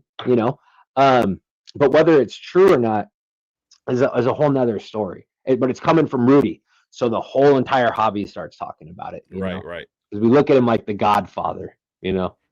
right. And I do want to Uh, say that the reason why I'm happy about Journey Together Enhanced Booster Boxes doing well is not simply because I had them, but because I bought them for MSRP at release and I mhm, truly mhm. believed in the set. Like I said it several times. Some people didn't like the set, and I would tell people, guys, I think this set is better than what you guys think. Well, actually, as a matter of fact, when Journey Together came out, it was hot. People ripped it like crazy, and then once they got used to it and they pulled all the cards because it was a smaller set, um, they got tired of it, and then they called it a weak set because it was small. But the fact that I was a true believer in it, and then this happened, it was just like, wow, that was a blessing. That's beautiful.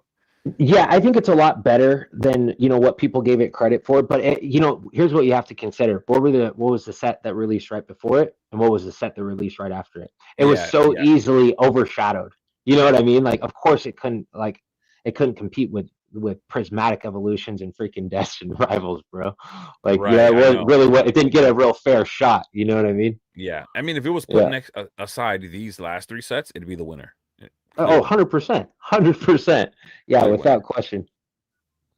There was another one of the comments that I did find here to be interesting because I know me and you spoke about it, and I think it's a pretty cool topic. Me and you spoke about it the other Hmm. like a few days ago actually. And here Jaden is saying he was talking about a specific card. I think it was a Charizard. That'll be hard for a card that's going to have 40,000 PSA 10s in the next year or so. It doesn't. So the conversation I'm talking about here, like, yeah, his comment was towards the Charizard, but me and you spoke about these new high population cards Oh, yeah. and what do we think is going to happen later on? Like, you did bring up Mm. the not what is it called? What's that Pikachu called with the hat? The felt hat It's Pikachu. Van Gogh. Yeah. Yeah, the Van Gogh. So I also did Yeah. mention to you, I don't know if you knew or not, that people definitely bought up a lot of those cards and try to Hmm. pigeonhole that card and try to corner the Hmm. market and made them really expensive. Um, but there were other cards that you were talking about that what if, there was a lot of these, but then with the demand, the amount of people in the market, more collectors, does it really Hmm. matter anymore? You know? Yeah, I think, okay, so yeah, if I grab this guy right here, this is already, it does have a very high pop. Or is this the card we're in question? Is this the one that I we're think talking that about? was what he was referring to. Is that what he's referring to? Okay. This is a generational card, man. So like if Van Gogh or Grey Felt Hat Pikachu can have a pop report of $49,000 and be a $3,000 PSA 10, I'm gonna be willing to bet that the most popular Charizard of all time, I think that's basically the ultimate sentiment around this card, right?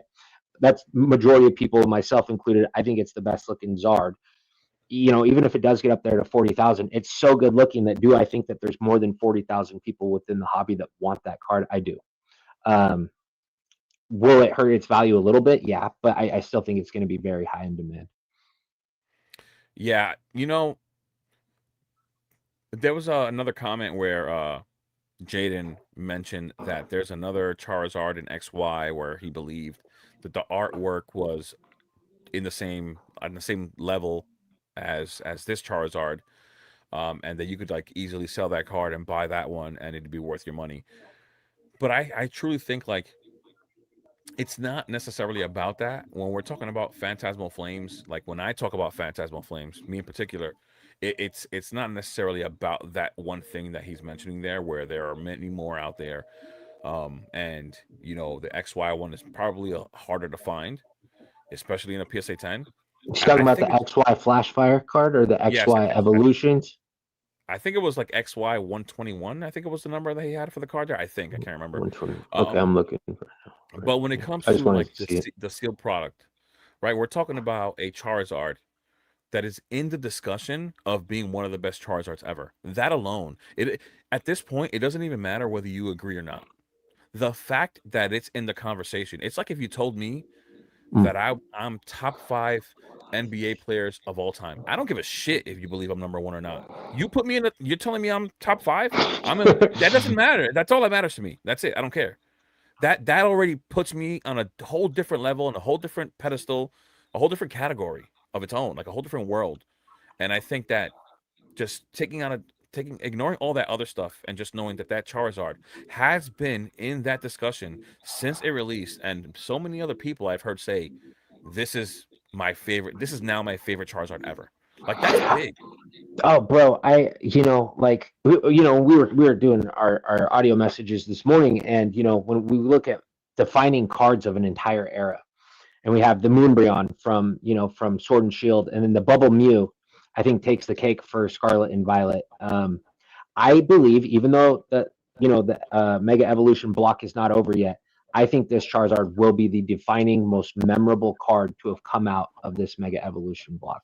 I have a really hard time fathoming or picturing them coming out with more of a banger of an artwork.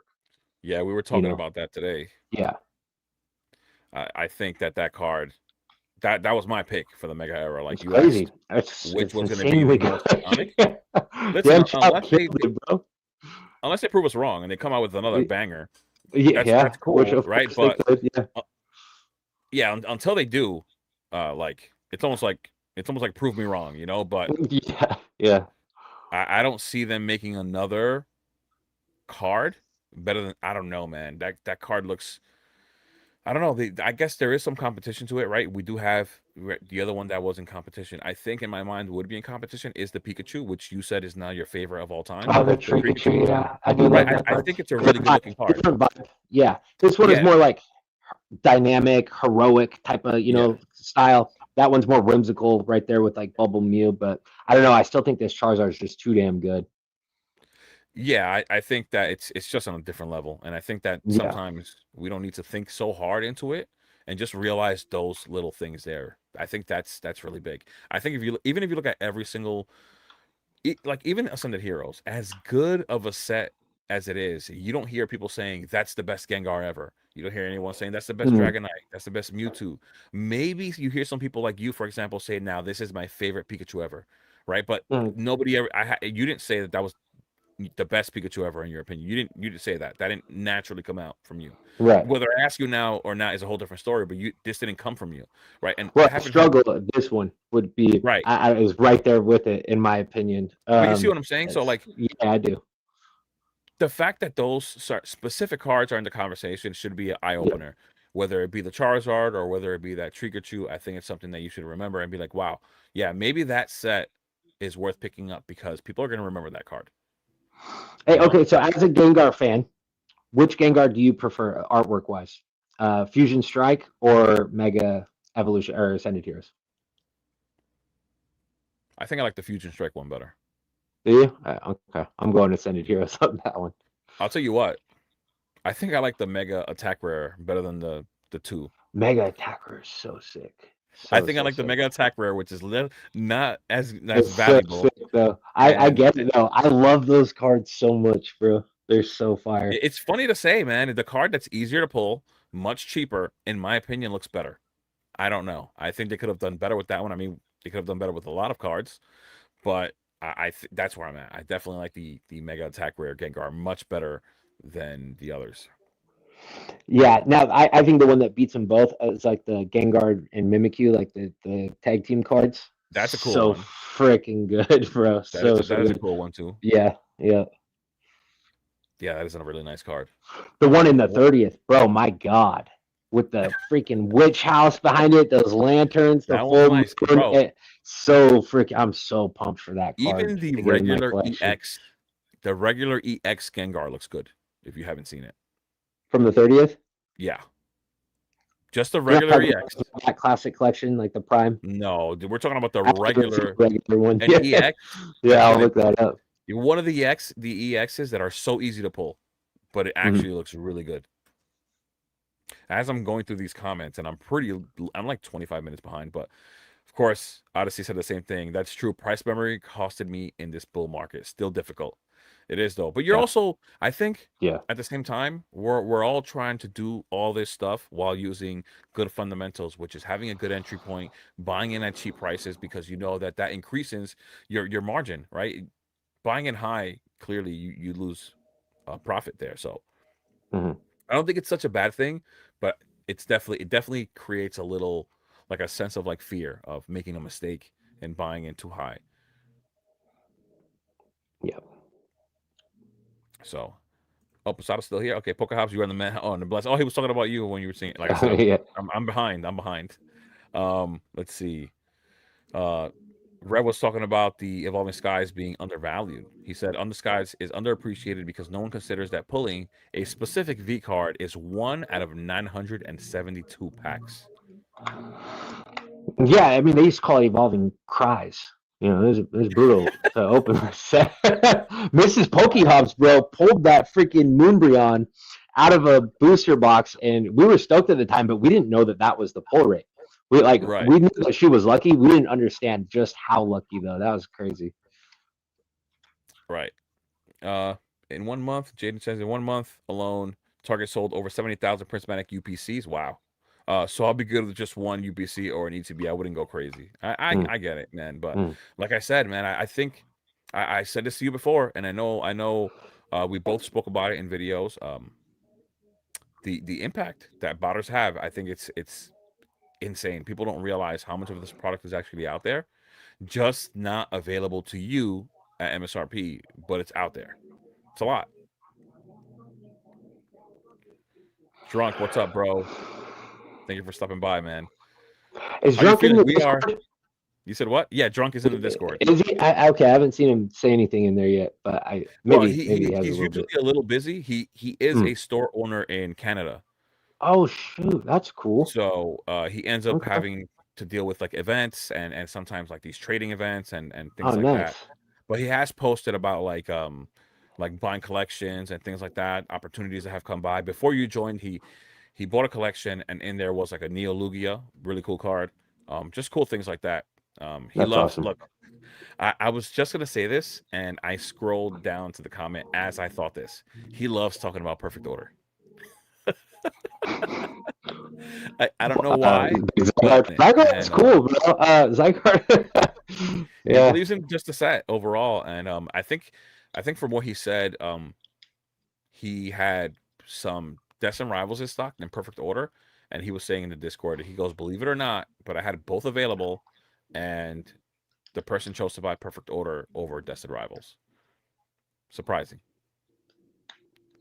Well, I think it gets overlooked a lot. I think Zygarde's like one of the main characters in Legends DNA, and if someone's buying that for their kids and their kids' favorite Pokemon is Zygarde, I mean it's gonna change things, you know.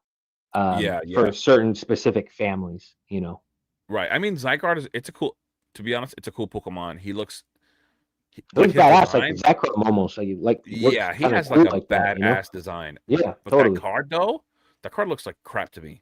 It's just a card. It's not all that clean. It is kind of hard to make out all the features on it. It got a little crazy with all the colors for sure.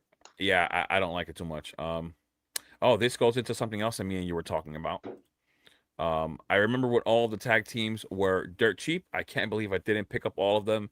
I did get an Espeon and Deoxys, Garchomp, Giratina for less than $10 each. The reason why I chose this comment real quick is because, and Jaden, thank you. Jaden keeps on bringing up good topics.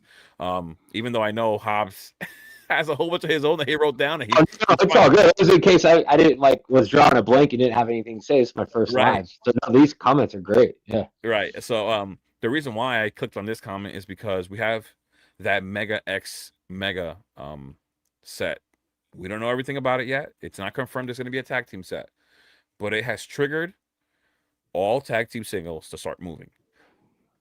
They're all starting to move. Just like kind of hinting. Why would they repeat Mega times Mega? I get the logic here, and I'm super hopeful that that's the case. If they put two different gimmicks together on these cards, my God, bro, it's gonna go so hard. I'm gonna be so excited.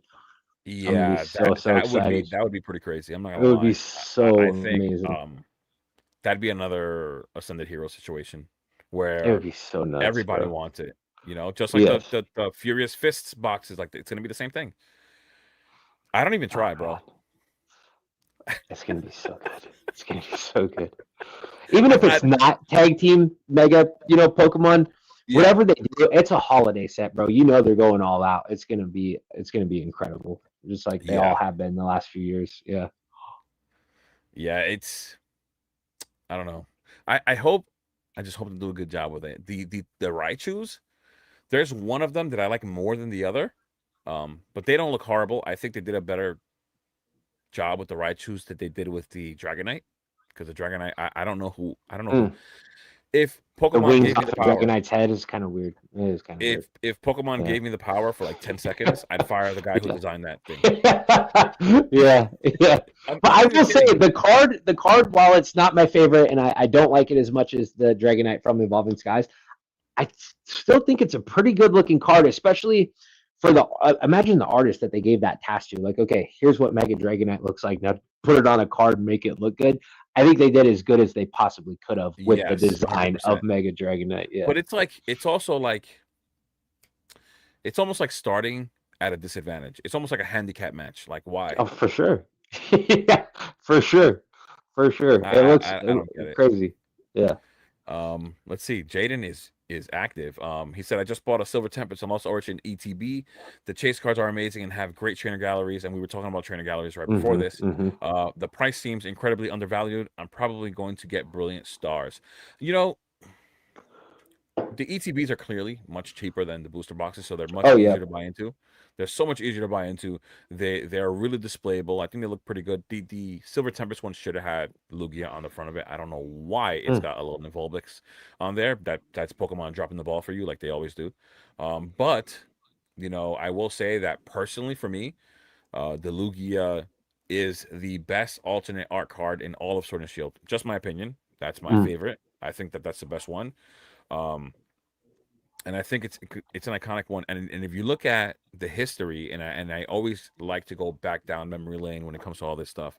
If you look at history of all Lugia cards, they always perform really well, and they always hold good value. And if you look at Rayquaza, and that's why I was saying that I was comparing Rayquaza to Lugia because they both have big fan bases, legendary mhm. Pokemon that are really cool. And if you look back in the years and you look at all their older cards, they all perform well, like really well.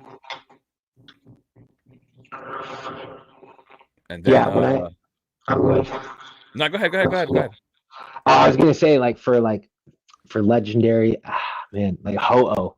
I know he wasn't even in the conversation, but that one's like really high up there for me. I'm because I don't know if you guys play Pokemon Go or not. I got back into that back in 2020 as well, like right when I got back into all this, and it's just so fun fighting with him, and so I now have this huge attachment to Ho-Oh.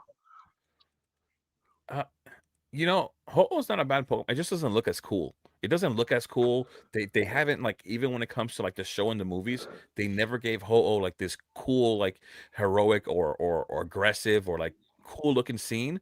They never Yeah, did it. I know But what you mean. Lugia had menacing scenes, it was like a powerful, it showed its power.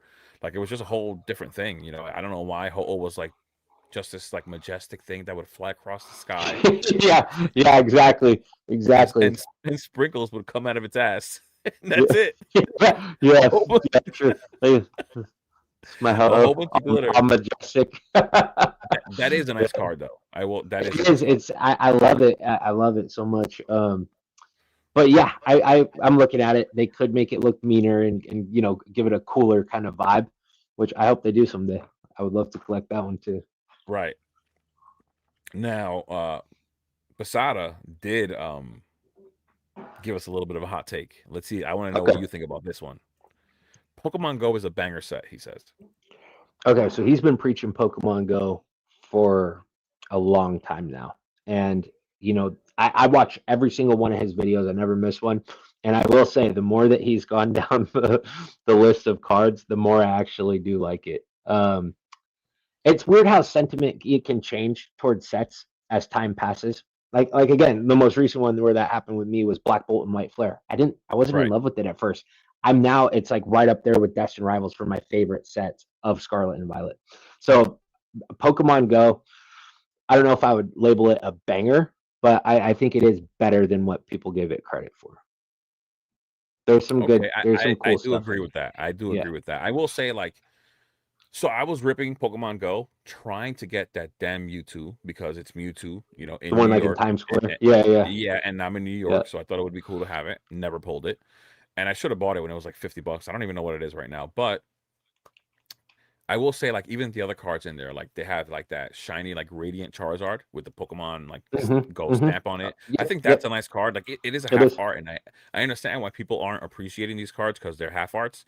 I still think it was a cool card. I did end up having the Venusaur, the Blastoise, and the Charizard. Having the three starters from Kanto, I think it was pretty cool. Yeah. I don't think it's an amazing set, but like he says, it's a banger set. I don't think it is. But he really Uh, thinks so. He's not like trying to bait us or anything. He really loves No, it. I know. I'm just saying I don't think it's a banger set per se. But I think it's better than what most people say. I think people Yeah. just like it's like I said before. We've been, I mean, actually, you said this. We've been so spoiled. We've Oh been yeah. incredibly spoiled. Yeah. Like how do you compare Pokemon Go to Ascended Heroes? You don't. You don't. Right. But if you We know the imagine clear when we winner. were kids, if they would have rolled out Pokemon Go, like around the time of base set, Oh Fossil, yeah. Oh hell yeah. oh, we would have lost our damn minds. Yeah, exactly. we are spoiled now, very much so. Definitely. Yeah, for sure. Let's see. Wow, this is more like advice, but I just want you to know, Davis, people on YouTube aren't allowed to give you financial advice. I will give you my opinion. I think Destin Rivals ETBs are great right now. Right, they're getting down to $100. I posted it in the Discord. Did you see that? Hops. Oh, sorry. I was reading the comment. What you said? What did you post in the Discord? The Destin Rivals ETBs, they dropped further. Oh yeah, it was like $104, right? Yep. So Yeah. for I was for just the getting. Just to this comment, I was gonna say if it was my first box ever purchasing in the Pokemon hobby, I'd say rip that stuff, man. Definitely enjoy yourself, feel the hobby out, have a little fun, and then keep some stuff sealed along the way. Absolutely. Oh, I thought this question was more like if it's the first box I want to invest into or keep. That's how I interpreted Now it as. read the rest of No, it. if this is the first product you're ever getting your hands on, yeah, enjoy the hobby. Like rip some cards, Yeah, enjoy the for cards. sure. Like if Start look off for on the that set that foot. Yeah. has. Yeah, look for the set that has your favorite Pokemon, and try to get that. Or if you want, just buy the single because you'll probably save money. Um, but yeah, that's Definitely what I buy thought. singles. That's what I thought that was. Yeah. And this thing that's actually kind of true. Kevin is saying Pokemon Go is doing better than a lot of Sword and Shield sets. And it's true. If you look at the trend, if you look at percentage gains, Pokemon Go is surprisingly actually outperforming a lot of these other sets that are like stagnant right now, like Silver Tempest. I think Brilliant Stars was moving a little bit, but for the most part, it's been closer to flat than climbing. Same thing with Lost Origin, same thing with Fusion Strike. They've been pretty stagnant while Pokemon Go has been actually rising in value, surprisingly. Yeah, bro. The craziest thing, I'm looking in Collector app right now. So let me just pull these down for you. This one's gonna be hard to fathom.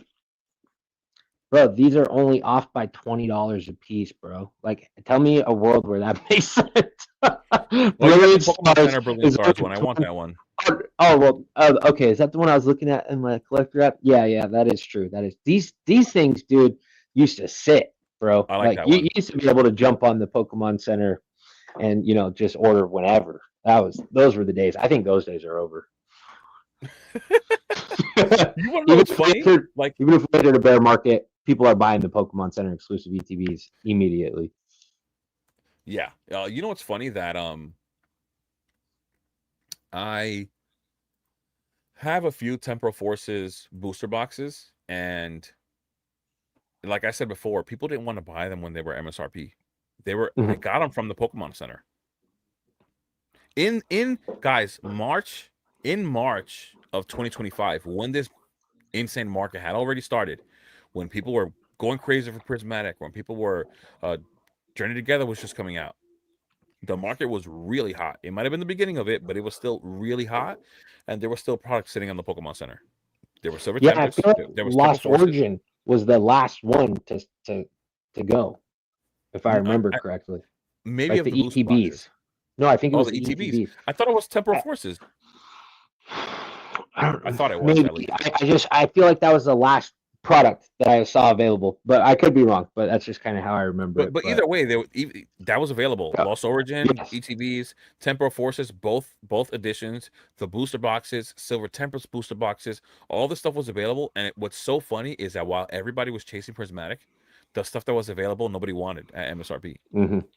It's just so funny to think about that kind of stuff.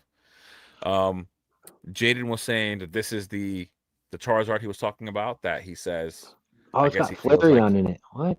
Yeah, it's got Flareon and Magmar. Flareon and Magmar. But he's saying that this one is up there with the Charizard from Mega.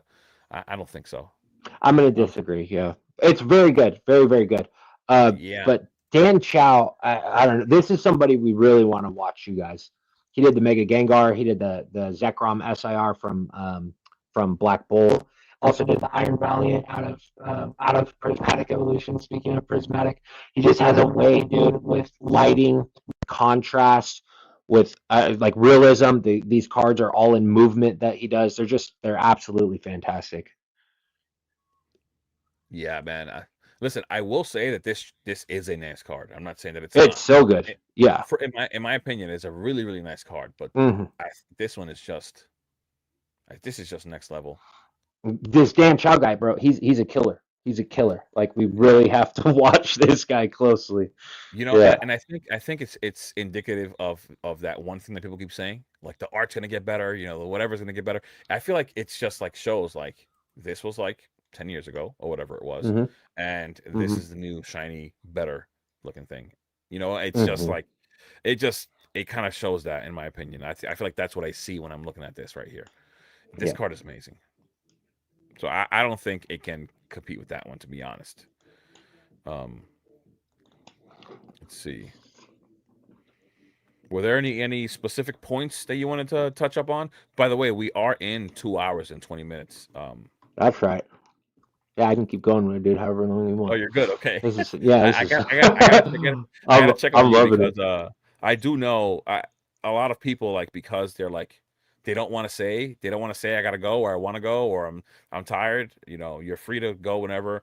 You know, we've been having a great time. It's been awesome. So yeah, things I want to touch on. Yeah, okay. The RGB cards, man. This is a big question on everybody's minds. Oh, you man. know, we got the red, the blue, the green Mew. I think we can all agree we're like 99% sure they are real. But the pull rates, man. The pull rates. Because we have Anon saying 1 in 20,000 packs, but I'm like, Anon, how do you know that? No, that wasn't Anon. Anon said 1 in 10,000. Okay, 1 in 10,000. That's crazy, bro. Oh, that was that guy that you showed me the YouTube channel. He's card science. Yeah, something like that. Yeah. Yep. He said he started that rumor, didn't he?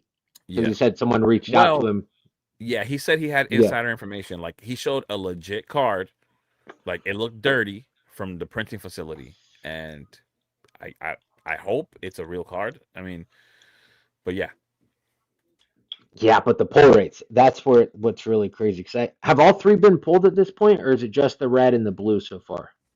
No, the green? All three have been pulled. But, you know, I don't know if the yellow one's real or not. People are saying that it might not be. I don't know.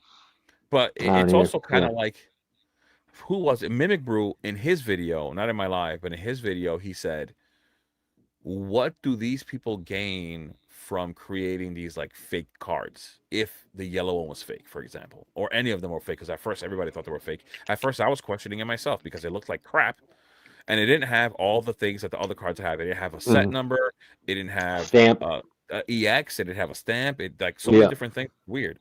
But now that it's been like confirmed basically that it's real, they also had a yellow one, so people are saying the yellow one's not real, and now with what Mimic said, which makes sense, is like, what would they have to gain to make this fake yellow card? You know, so I don't know, but I did see it. Fair question. But I mean, we do see fake cards, you know, go into circulation all the time, that kind of trick people and get them wondering, are these real? Is it fan art? You know, we've seen it before with other ones. So yeah, I don't know, but I mean, follow-up question. Let's say it is 1 in 20,000 packs. Do we think that really affects the actual prices per pack? Hold on. I'm so sorry. This threw me off so much. What do we got? Jaden, who are you, bro? This is like a personal question. I don't live there anymore, but how do you know this? This is odd. No? Is it not? Like, if I asked you, yo, do you live in this town? And you're like, what the hell? How the hell you know where I lived? You know what I mean? Like, yeah, like Facebook or something? I don't have any of that shit. My Facebook hasn't been updated since I was in college, bro. So it doesn't have any of that information on there. Yeah, I don't know. That's crazy. Sorry. I'm pretty sure I threw you off now, but that threw me off. No, you're good. You're good. I'm like, yo, maybe it's someone you know, actually. Who knows? That's what I'm saying. Like, yeah.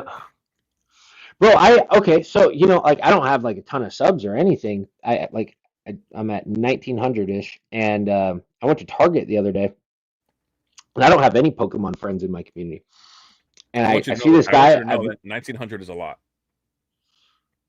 Yeah, I'm very You know very what? You know happy what for made me each one. realize that? What? No. I said the same thing you did until somebody said to me, "Okay, what if you took your 2,500 subs? I mean, this wasn't when it was said to me, but I'm saying because that's what I have now. What if you took those 2,500 and put them in front of you in an audience and you spoke Oh, to that'd them? be nuts. That would be Would it nuts. look like a little bit or would it look like a lot? It would look like a lot, big Yeah. time. So And at it least, is a lot. I just mean in the grand scheme of like Pokemon oh no, YouTubers. I You know what know. I mean? Yeah. I'm just helping you for your confidence is what I'm trying to do. Yeah, yeah, but no, this I Believe was in just gonna say yourself. this stranger, I was grabbing a jumbo. I love these jumbo Funkos, and I found like a Charmeleon, and I was holding it, Right. and this dude walked up and he's like, "Are you that dude with the Pokemon channel?" I was like, "What the hell, bro? This is so crazy." It was great. So Yeah. maybe this guy Jaden, maybe he knows you, like knows you. I don't know. Yeah. This is surprising. I don't know. Yeah. I've only had this like I haven't had it happen in person, but I've had it happen in a weird situation like on Whatnot. I went and I asked the question like, "Do you have this card?" And the guy's like, "Are you the real Jay Ketchum?" And I was like, "What the hell are you talking about? The real Jay Ketchum? What are you talking about?" Yeah. And he was like, "The guy with the Pokemon investing channel. I'm in that niche, so I collect stuff or whatever." And I was like, "Oh yeah, that's me." I was like, "Oh shoot, that's what's up." It's so That's funny that the awesome. guy. This is what blew my mind the most. He was excited to have me come onto his Whatnot stream, and I have 2,000 something subscribers. The guy had like 150,000 followers, but he was happy to run into me in his thing. I'm like, okay, whatever, I guess. Yeah, that's great. Yeah, just people that love Pokemon. Like one of my only girl subscribers, I clicked on her thing. Dude, she has like over 100,000 subs for homesteading stuff. So she's just living off the land, like on some farm, and she like does videos of like gathering the Oh, eggs that's and cool. milking cows and shit. But yeah, so I mean, yeah, so many I different people. do That's the have, coolest thing about this Pokemon YouTubing journey is the yeah. people that we meet along the way. It's very cool. There is a guy that's a sub that he has popped in a few times on the live, and he's somebody that I used to watch before I ever had a channel. And he does Oh, like that's those cool. lands. He has like one of those landscaping channels where he's like cutting the lawn and edging the grass, and he has 180,000 subscribers. That's great. That's awesome, dude. That was pretty cool. Yeah, Just that's to know really that awesome. like a lot like these people don't feel like they're not so full of themselves to the point Yeah, where yeah. they look at you like less because there are people out there like that. There are people out there that have 5,000 and look at us like, look at these guys, like who are they? You know what I mean? Yeah, It's yeah. true, it's true. But then you have Yeah, the guys it's with over 100,000 and like, yeah, it's crazy. yeah, it's very Did you funny. did Yeah. you know any? I don't think so. Look, oh my goodness. Oh man. I live in Yonkers. Okay, see? All right, Uh, it's okay. did you know any Lauria? No, no, not at all. Actually, I mean, you might have seen me. I did. I was there for a few years. I did live there for a few years, but I don't know who that person is. It's so funny. Posada was saying, I think it's happening right now in this chat. Jay, Jenny might know. Yeah, it's pretty funny, man. Yeah. It's too funny. But yeah. Sorry, I threw you off. Back to the Mew. Yeah. So Jaden was also saying that it's funny because he's the one who's been bringing up the most Hmm. topics too, and he claims to know me. Um, it, he was saying how the sealed will have more value, of course, because of the RGB Mew, like the one you were mentioning now. Yeah, I I, just don't know. I don't know. Like, because if we break it down, let's say it's worth, I don't know, $15,000 or something, right? What does that do to total pack value? If it's truly one in 20,000 packs, I feel like it wouldn't add that much of a premium to each pack if you just broke it down by math like that. right, because the Uh, chances of you pulling it you are know what I'm incredibly saying? low. Yeah, because even like I'll just go back, to the Magic side of things. Those Spider-Man collectors boxes, like if you looked it up in collector and you look at total set value, it said it was like 37,000. Those boxes were, I was telling you there was fire selling on Amazon for $230. It didn't really like, even though there was a chance of pulling that, it was some sort of stone. like an Infinity Stone or something, Right. that was worth an incredible amount of money. There were so few, and it was so hard to pull that it really didn't do much to increase the pack value. In fact, we watched the prices fall, even though it was in those packs somewhere. Right. Right. So yeah, Yeah. I don't I know. think I was going to say, because you already definitely changed that right there. I was just gonna say, I guess it'll depend on what it sells for. But you just said that that one card was selling for like 37,000. Not the one card. I was saying total set value for Spider-Man Oh, was was 37? Okay. 37,000, Okay. but no, a huge chunk of that. Don't get me wrong, like a huge chunk of that was that one card. So I think when you break it down by packs, I really don't think it inflates the prices that much to anything too crazy. But I could be wrong. We'll see what happens. Obviously, Alex was saying he's expecting those packs after release to be anywhere between $8 to $12 per pack.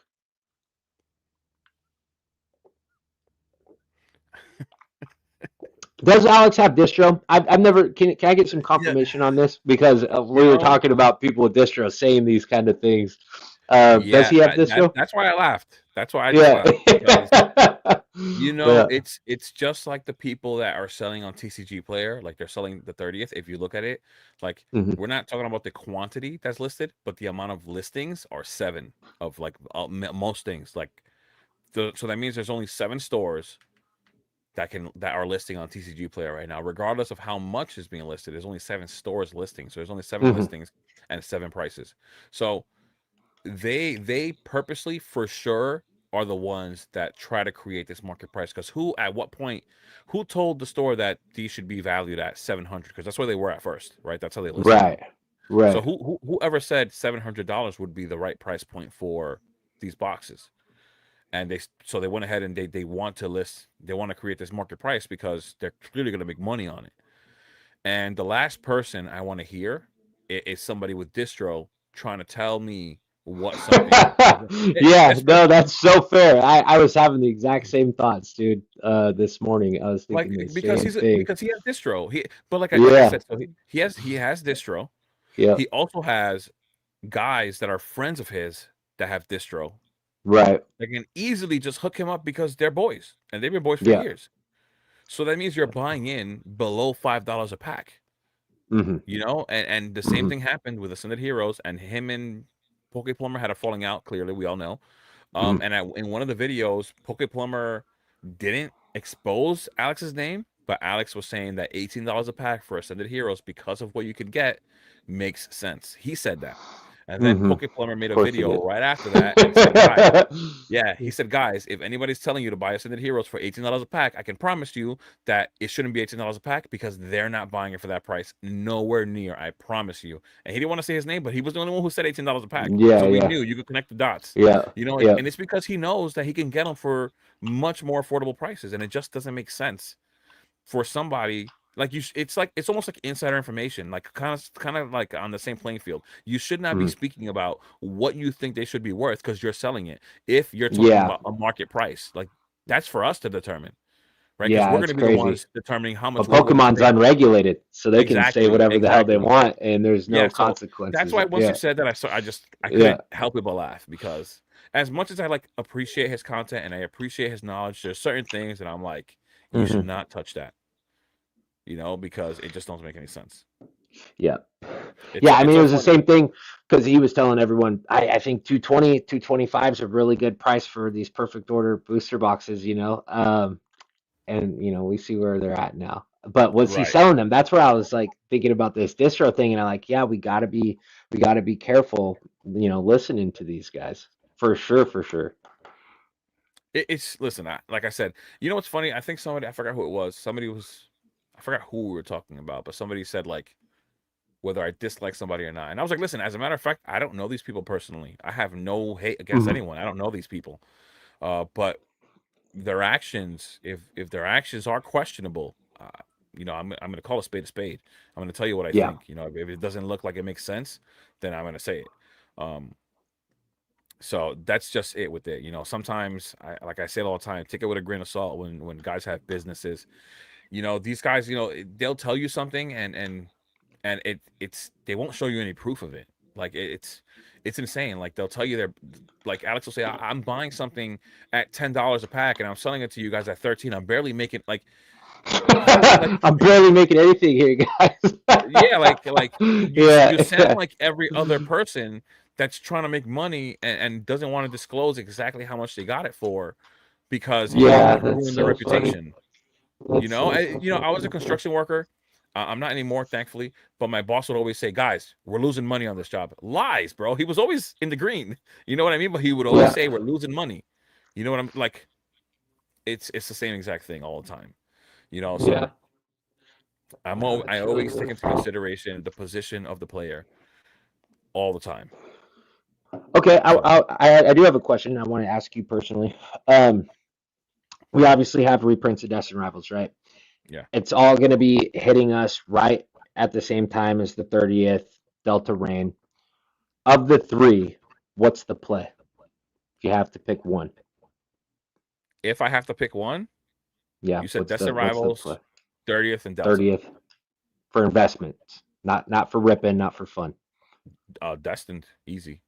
Yeah, yep, I'm It's right just there the with you. entry points That's what there. my whole video Uh, is about tomorrow. the I already got it done. Yeah, the entry yeah. points there. It's at least got some age. Mm-hmm, At release, we know that the 30th is gonna be incredibly inflated. Whether we get better price points or not, like I said to you before, if I don't get the price point that I'm comfortable with, the entry point that I want, then I will skip it. mm-hmm. I will skip those UPCs. I will be fine. I'm not You gonna will be lose. fine. Yeah, Yeah, I'm not gonna lose sleep over it. absolutely. Yes, Some people yes. believe like it's like if they don't get it, like the world is over, bro. No, No, because you so know, many more sets are going to come out, like the mega yeah. times mega parade. Like there's going to be sets after sets after sets after sets, And and also, a lot you of these know, sets, like for example, Mega X Mega is probably going to take attention away from the other sets. It always happens. Like right hmm now, everybody's looking at the 30th and pretty much ignoring for the most part all the other things, right? Like, where are all those people that love the Ascended Heroes under $200? Why is the volume down there? Why are people not buying Ascended Heroes no more? It's because it's not in the spotlight. We're looking at the 30th. We're looking from hmm there and beyond. We're looking at the reprints. We're looking at Delta. We're talking Mega X Mega constantly. We're talking the Mega the Pokemon Crash, and now Ascended Heroes barely gets talked about now. Yep. So I'm good. I will be okay with waiting for the opportunity that I'm comfortable with. We're all gonna have opinions. Like for example, Rev, for example, he's saying here, GameStop prices will be great in the grand scheme of things, love it or hate it. That's his opinion. So, but for me though, That's my opinion too. right, right. But for me, Yeah. if it doesn't reach the point that I'm comfortable with, I'm not buying. And that's something that I think hmm most people should practice. If you're not comfortable buying something at a certain price point, don't buy it. You should not be buying something simply because the next person is doing so. That should not Oh be the yeah, case. I'm right there with you. That's why I'm not all over Prismatic. I Right, remember when they were at 115, the ETBs, right, and this guy Pokeoz that I watch. He's got a good right. channel. He's an I watch them Australian too. cat. Yeah. Um, and he's like, guys, this is a no-brainer. And I know he's not wrong. I knew he wasn't wrong. I have my own reasons why I couldn't do it, but I'm like, I'm gonna live. There's gonna be other banger sets in the future that I'm really attracted to, and I'll invest in those ones instead. You know, so yeah, I'm right there with you. I think that's really good advice. You know, adorable, adorable. Yeah, so Oh good, man, you gotta laugh. so good. Yeah, you know what it is because a lot of people end up getting, we people call it hurt, right? It's really something. It's more of a loss, right? Of financial, like whatever, um, Mhm. and it's one thing, like if like we don't win at everything in life, but when you Right. lose in something with your terms, something that you wanted to do and you lose at some point it's like certain things in life that you do and you're like, you know what, at least I gave it a try and it worked, at least it was hmm my choosing. But when you do something because somebody else did it or told you, hmm it hits different.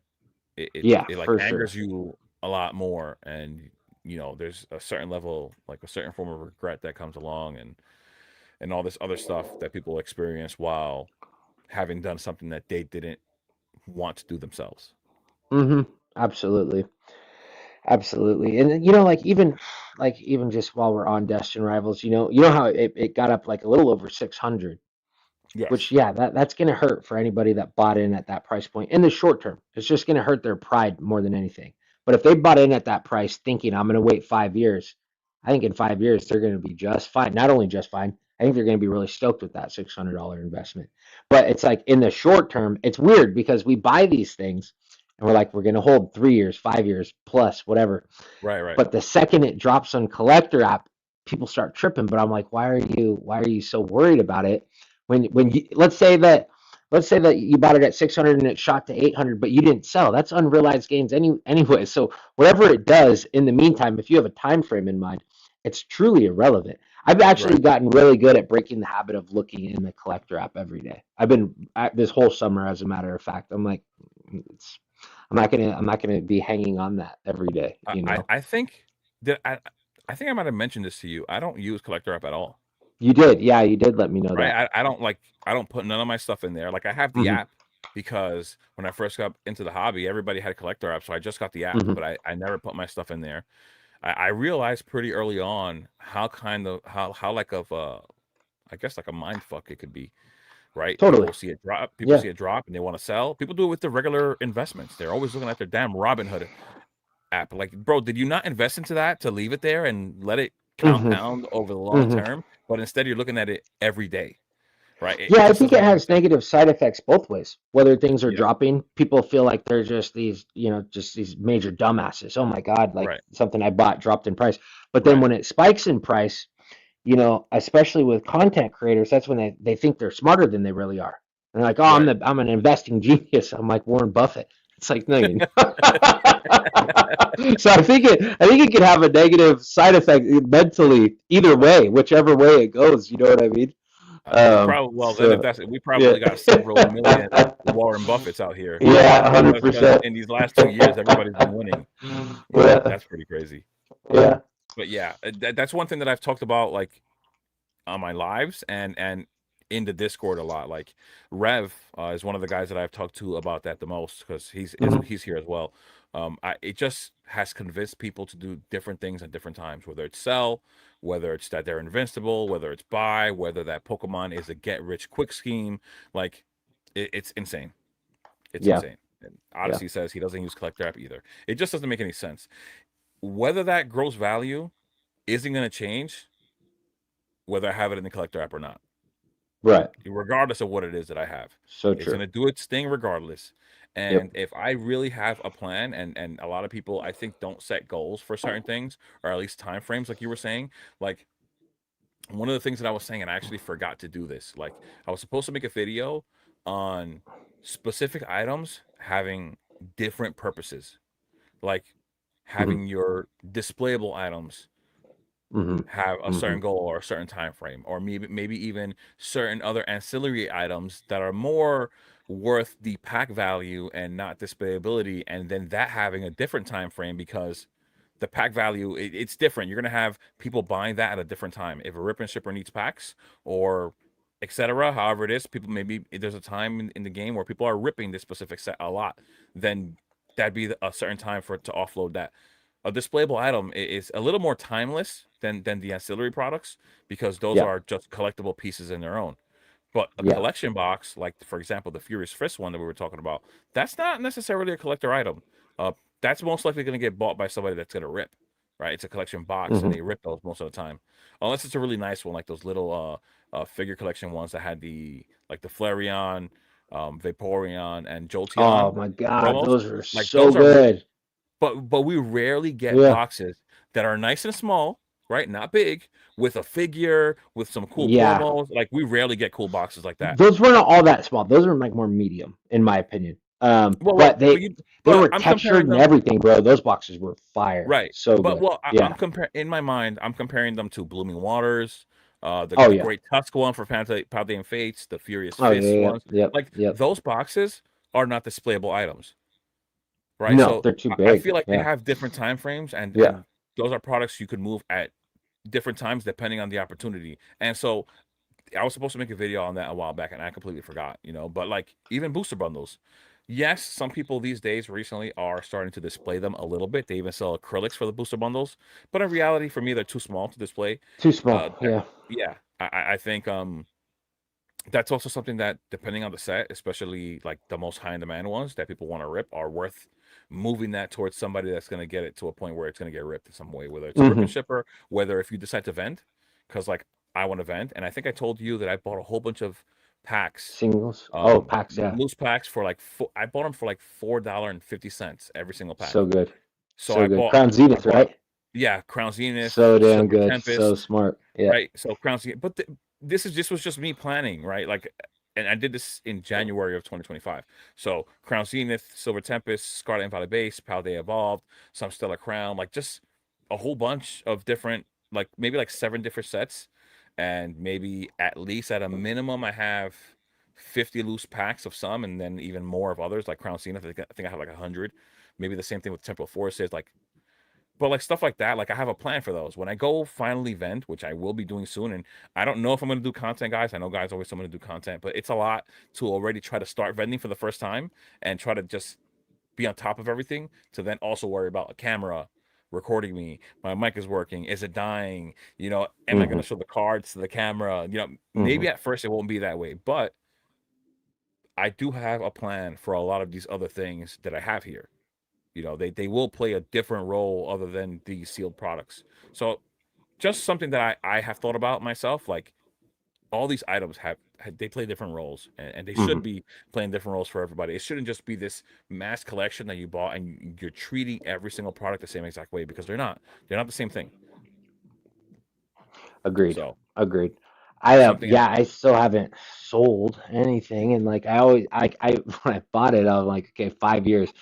But now I even though it's sealed product, I grow this weird attachment shit to it, and then I'm like, okay, but I don't need the money right now, so let's ride this shit out, you know. So yeah, I don't know. Whatever I do sell though, I want to be ready to sell, and I want to sell, and I want to right, have a purpose for the money right, that right. That it's too. gonna That too. bring in to Yeah. our household. You know what I mean? I don't just want to sell it just to sell it because it Right, right, peaked or something like that. You know what I mean? right, Like right, I want purpose behind it. right.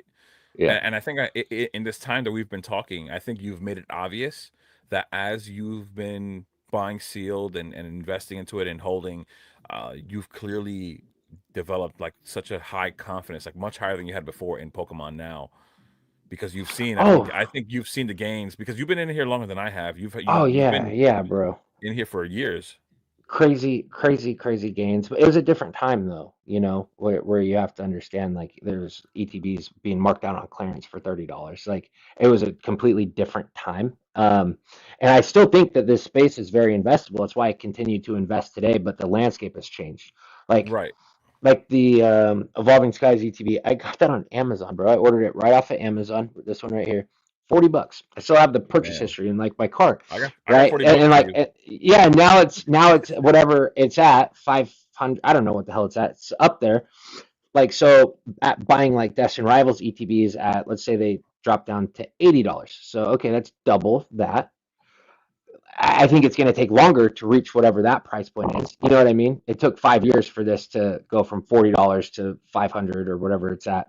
So I think it's the same formula, but we might have to put more time behind our investments today because, like you said, that entry point, we're not getting in at MSRP. We're not getting in at under MSRP anymore. It's just a little bit different, but I'm still very much confident in all of the stuff. And I wish I would have been more confident early on and been smarter about it because I ripped so much. I told you I bought a Brilliant Stars sealed booster box case for $700.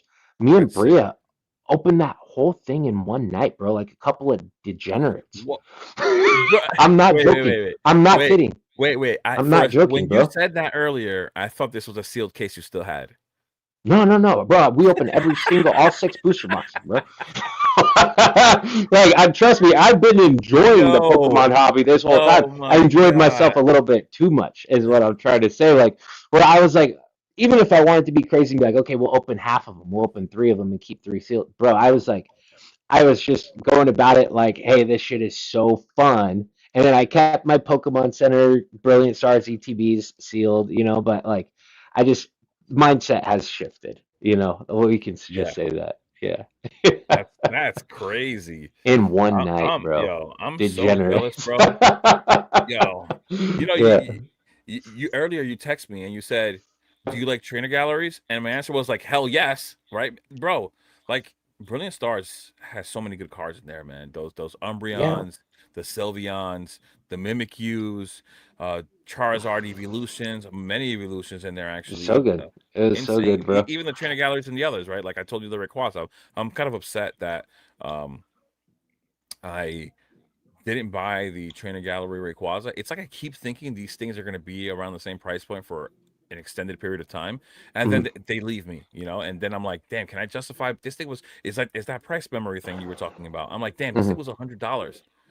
Should I buy this thing at $200? Like, When was it it's tough. 100? Because I bought that card. I bought that card in the beginning of December, this last December. But I feel like I got it for 120. But I'm not entirely Well, it, sure. it did But I fluctuate feel at like times that's what from I paid 100. for it. It moved. It did move from like 100 to 120 at times, but it stayed there. We're talking. I'm saying 200. I'm not being exact. It's more like But probably I'm like sure it shot 230. up like all the Rayquaza cards are. Yeah, yeah. Obviously I'm before actually gonna go Delta over it Rain. right now just because I want Yeah. to be accurate when I say the price on it. I love the card. I think it's an amazing card. Um, it's just like you said, that price memory thing. I'm just like, damn, should I really spend it? This Yeah. thing already took off. Should I really buy that card at that price point? Where is this thing? Um, You know last what I saw. I will? Oh, go ahead. Go No, ahead. no, go ahead. I was going to say what I will say about those trainer gallery cards. We do have all the trainer gallery cards in tens from Brilliant Stars because we pulled multiples, obviously opening six What booster the boxes. fuck? But bro, so many that we submitted so many of them, and Yeah, we what the got 110 in each trainer gallery, but we submitted like five of each or more on some of them. As a matter of fact, those are really hard to grade, bro. yo? You know what's funny? You're saying they're hard to grade, but when I look up the numbers for them, the gem rates are pretty high. So actually, it pulled back. It's down to 203. Okay. It was definitely at the. I'm gonna show it here in a sec. I'm just trying to just set the Now, condition. wait, are you saying trainer gallery cards from Brilliant Stars were easy to generate? That's what it looks like. I was looking up. So I'm showing the trainer these are all trainer galleries that I have listed here. So this is the card I'm talking about, of course, with the Zinnia Hmm. on it. So it was 220 at some point. See, 222, Hmm. and then it pulled back to 203. But that was still a high. You know what I'm saying? Look at this thing. Hmm. Look at this Hmm. chart Oh yeah, right yeah, here. yeah, This chart's insane. yeah, Um, this is one of my favorites. I pulled this one. I went to yeah. my That one's LGS, so sick, bro. bro. I went to my LGS. I bought 5 packs, and every pack had a hit, including this one. That's so great. The luck is That was insane. insane. Everyone had a trainer gallery card, and one of them had the Starmie. So like this one right here, Hmm. I think it has a pretty decent gem rate. I do like this card a lot. It's also not expensive in a PSA 10. I think you see it's like 111. I think it's like Hmm. I forgot if it was 200 or $300. Yeah, That's yeah. I've rare. I've seen it in my collector app recently. It's not too crazy No, expensive and or that's rare anything. for an Umbreon. But no, the one specifically that I remember having a really hard time grading were I feel like the ones that had the yellow borders. Yeah. Um, Oh, Jaden is talking about Jaden. You didn't say, man. You have to, man. You're over here trying to find out who I am. Now I need to know who you are, bro. There's no way you're gonna be on the other end of this thing, continuing the type of way, and you're not telling me who you are. Yeah, he's talking about this Mimikyu here in front of the TV that he likes. This is an yeah, amazing card as well, and yeah, I love it's that it so has the Gengar creepy. in the back right here. This is such a cool card. Yeah, Brilliant Stars was stacked, man, Hmm. stacked, and yeah, Inept definitely likes to get, but Inept likes like so much stuff, bro. It's so funny because Inept is like, yeah, I like that. And he'll be like, yeah, I like gold cards too. Yeah, I Oh, like and Japanese. has the Yeah, sickest singles collection I've ever seen, I bro. It know. is out of He's got a control. ton of stuff. He's got a Oh ton of man, yeah. When he sends me little vids, I just nerd out so hard. It's so cool. And he'll do his own thing that like no one else is talking about, and it looks so sick. And then he like knows about these crazy hollow patterns on things that we wouldn't even notice if we were just looking at cards on TCG Player. He Right. puts me up on game all the time, actually. Yeah, Inept has eyes on everything, bro. Because he's Yes. looking at other things. He's looking at other TCGs. Mm-hmm. Mm-hmm. So yeah, look, 275 in a 10 for this Umbreon. Yeah, And it's not when too I was crazy. saying something about the gem rates, right? So if I go here and I just look at what are the listings on eBay, see original listing, PSA 10, 13,000 10s out of Oh 19,000. yeah, that one's not bad. Yeah, let me show you. Insane. Yeah. Insane. Even though I can't find a gradable copy for the life of me, to be honest. I can't find one at all because they all look crappy. Yeah. Oh yeah, Jaden. I do know, of course, I know that it was a Rayquaza set. I'm just saying I would have bought it at $100 and I was ignoring it for some time, and now at 200, it's just like, damn, I don't want to pay 200 for this thing. Yeah, so Facts like, on facts, and that, yeah, I love these cards, man.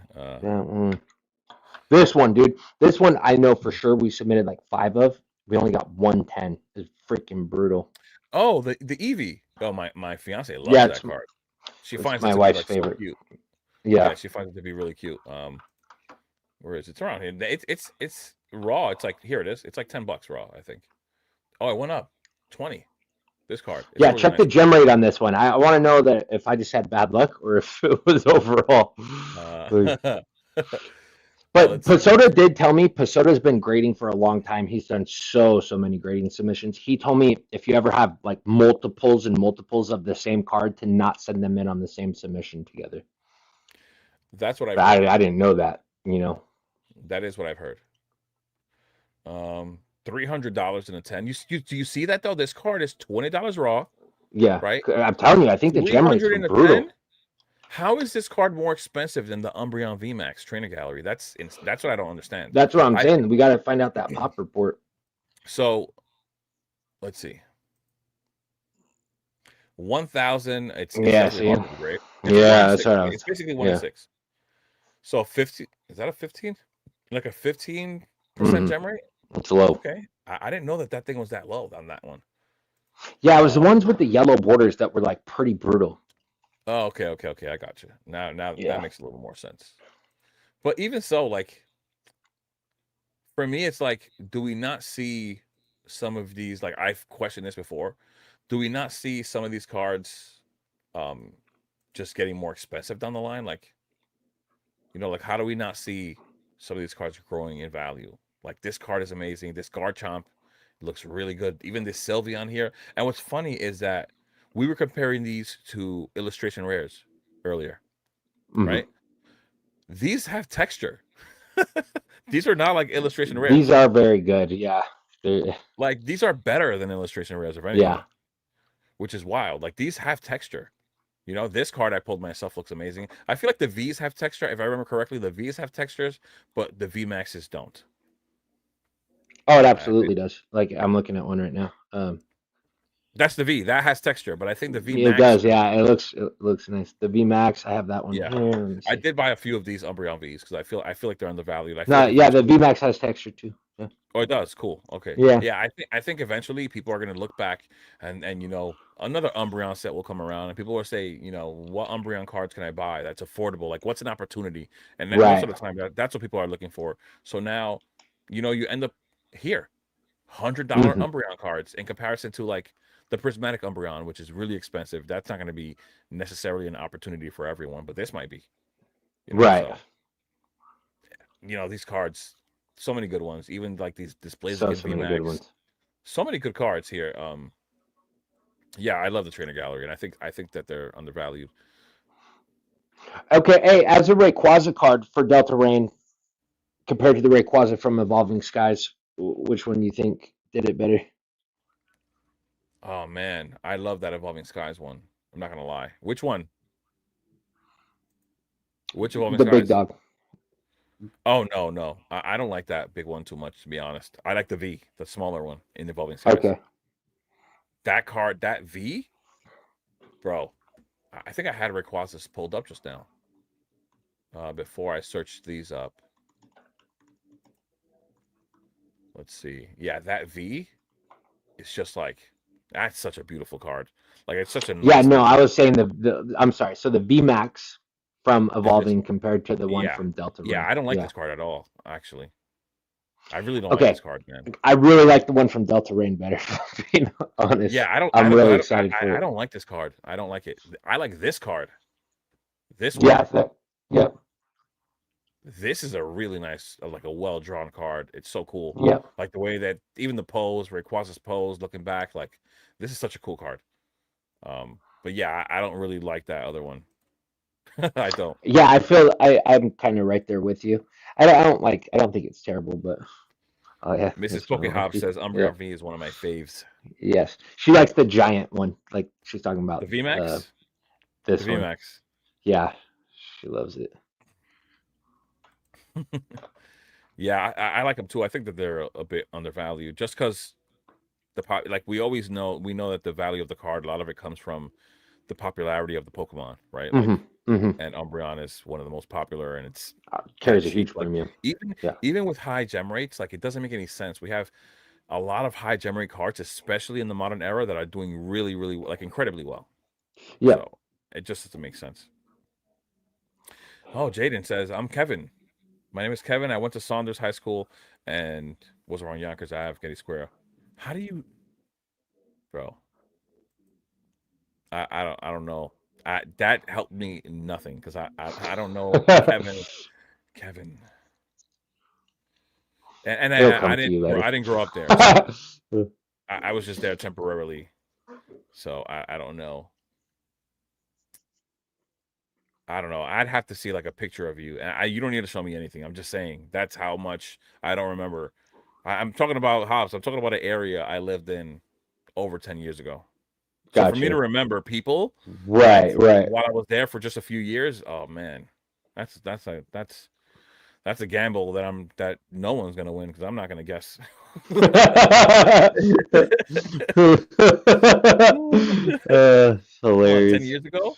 That's freaking I've had people hilarious. ask me questions like that. Do you remember in the summer of 2011? I'm like, what? Are you out of your mind? Yeah. What's wrong with you? Yeah, no, I know. Even with this Pokemon stuff, it all kind of blurs together, to be honest with you, at times. Like sets or what specific cards were in sets. Like sometimes it runs together in my mind. Because there's been so many since I've been back. And then I got married, I had 2 kids, we've now been in 3 different homes, like so many life events that, sometimes it all gets blurred and mushed together. Right. Of course. Yeah, it's just, I Yeah, mean, you can only remember so much. yeah. I am gonna be wrapping this up really soon. It is for me. Okay. It's 11 p.m. But we've been going 3 hours. How did this feel? Hey, bro, that was smooth. It was amazing. I had a great time. I would like to do another one after the 30th, Oh, just so damn, we can just talk about how crazy it has been or how easy it's been. Hopefully, we'll see. It's gonna go one way or the other, bro. bro. Depending on your availability, you can Yeah, come back on whenever you want.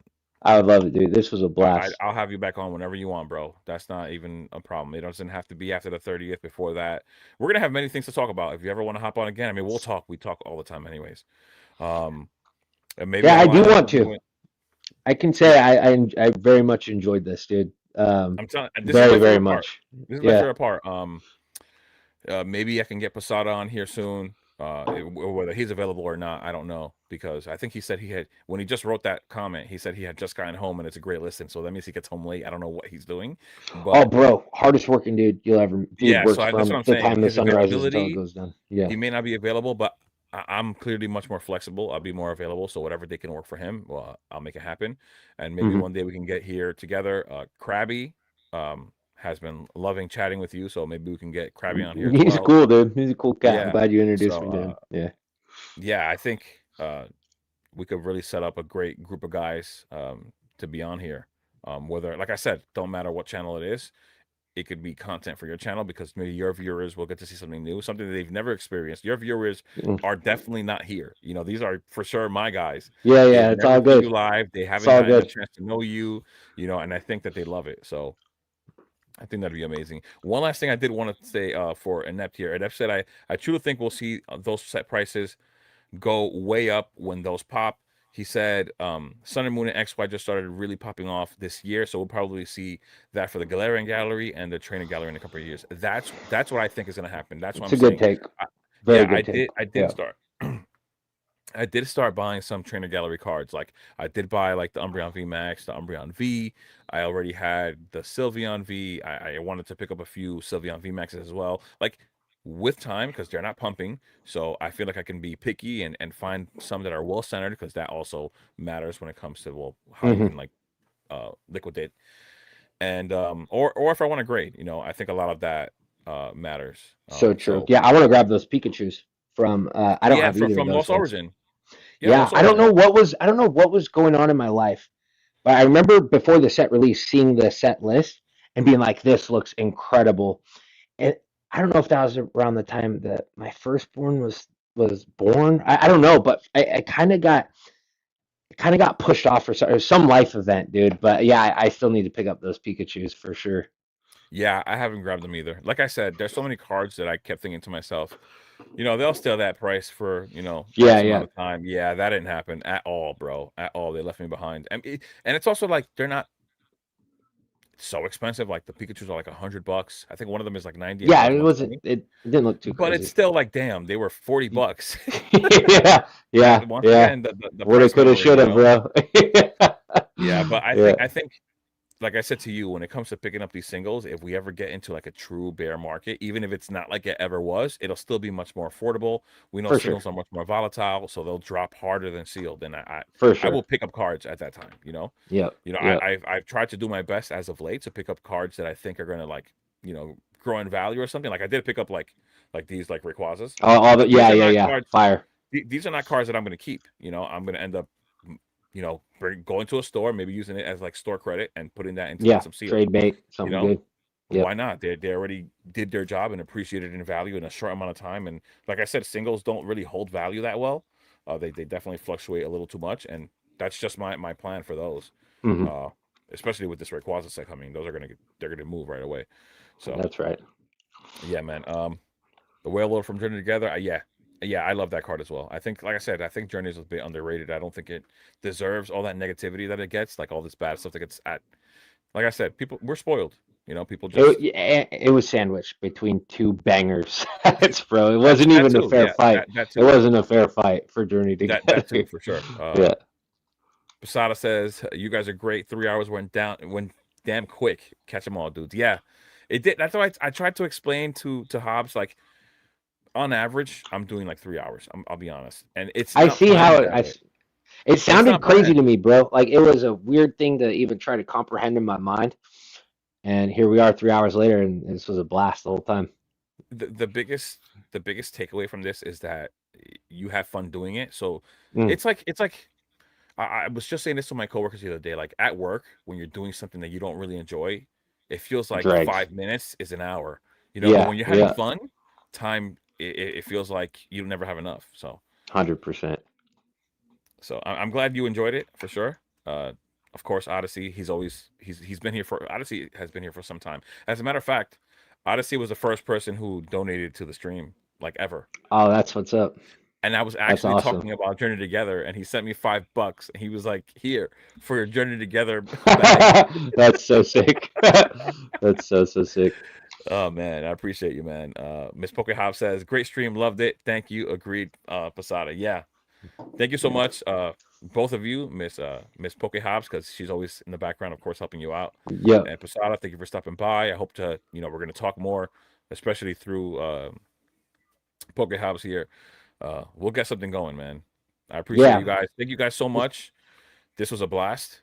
And so like I, fun. I even said this to you, like there's still we did 3 hours, and there's still so much other things that we could have spoken about. Oh, dude, I had a whole list for you, man, and I don't. I'm telling you, I'm telling you when So much more to go. Yeah, for another I'm time. We'll save it for another time. bro, I'm telling you. That's why I was like, Yeah. it's not even a concern. Don't stress. Yep. I always treat this as, hanging out with the boys. And it's just like, and that's said right here, just a bunch of guys being dudes. You know what I'm saying? Hmm. Like perfect. Hmm.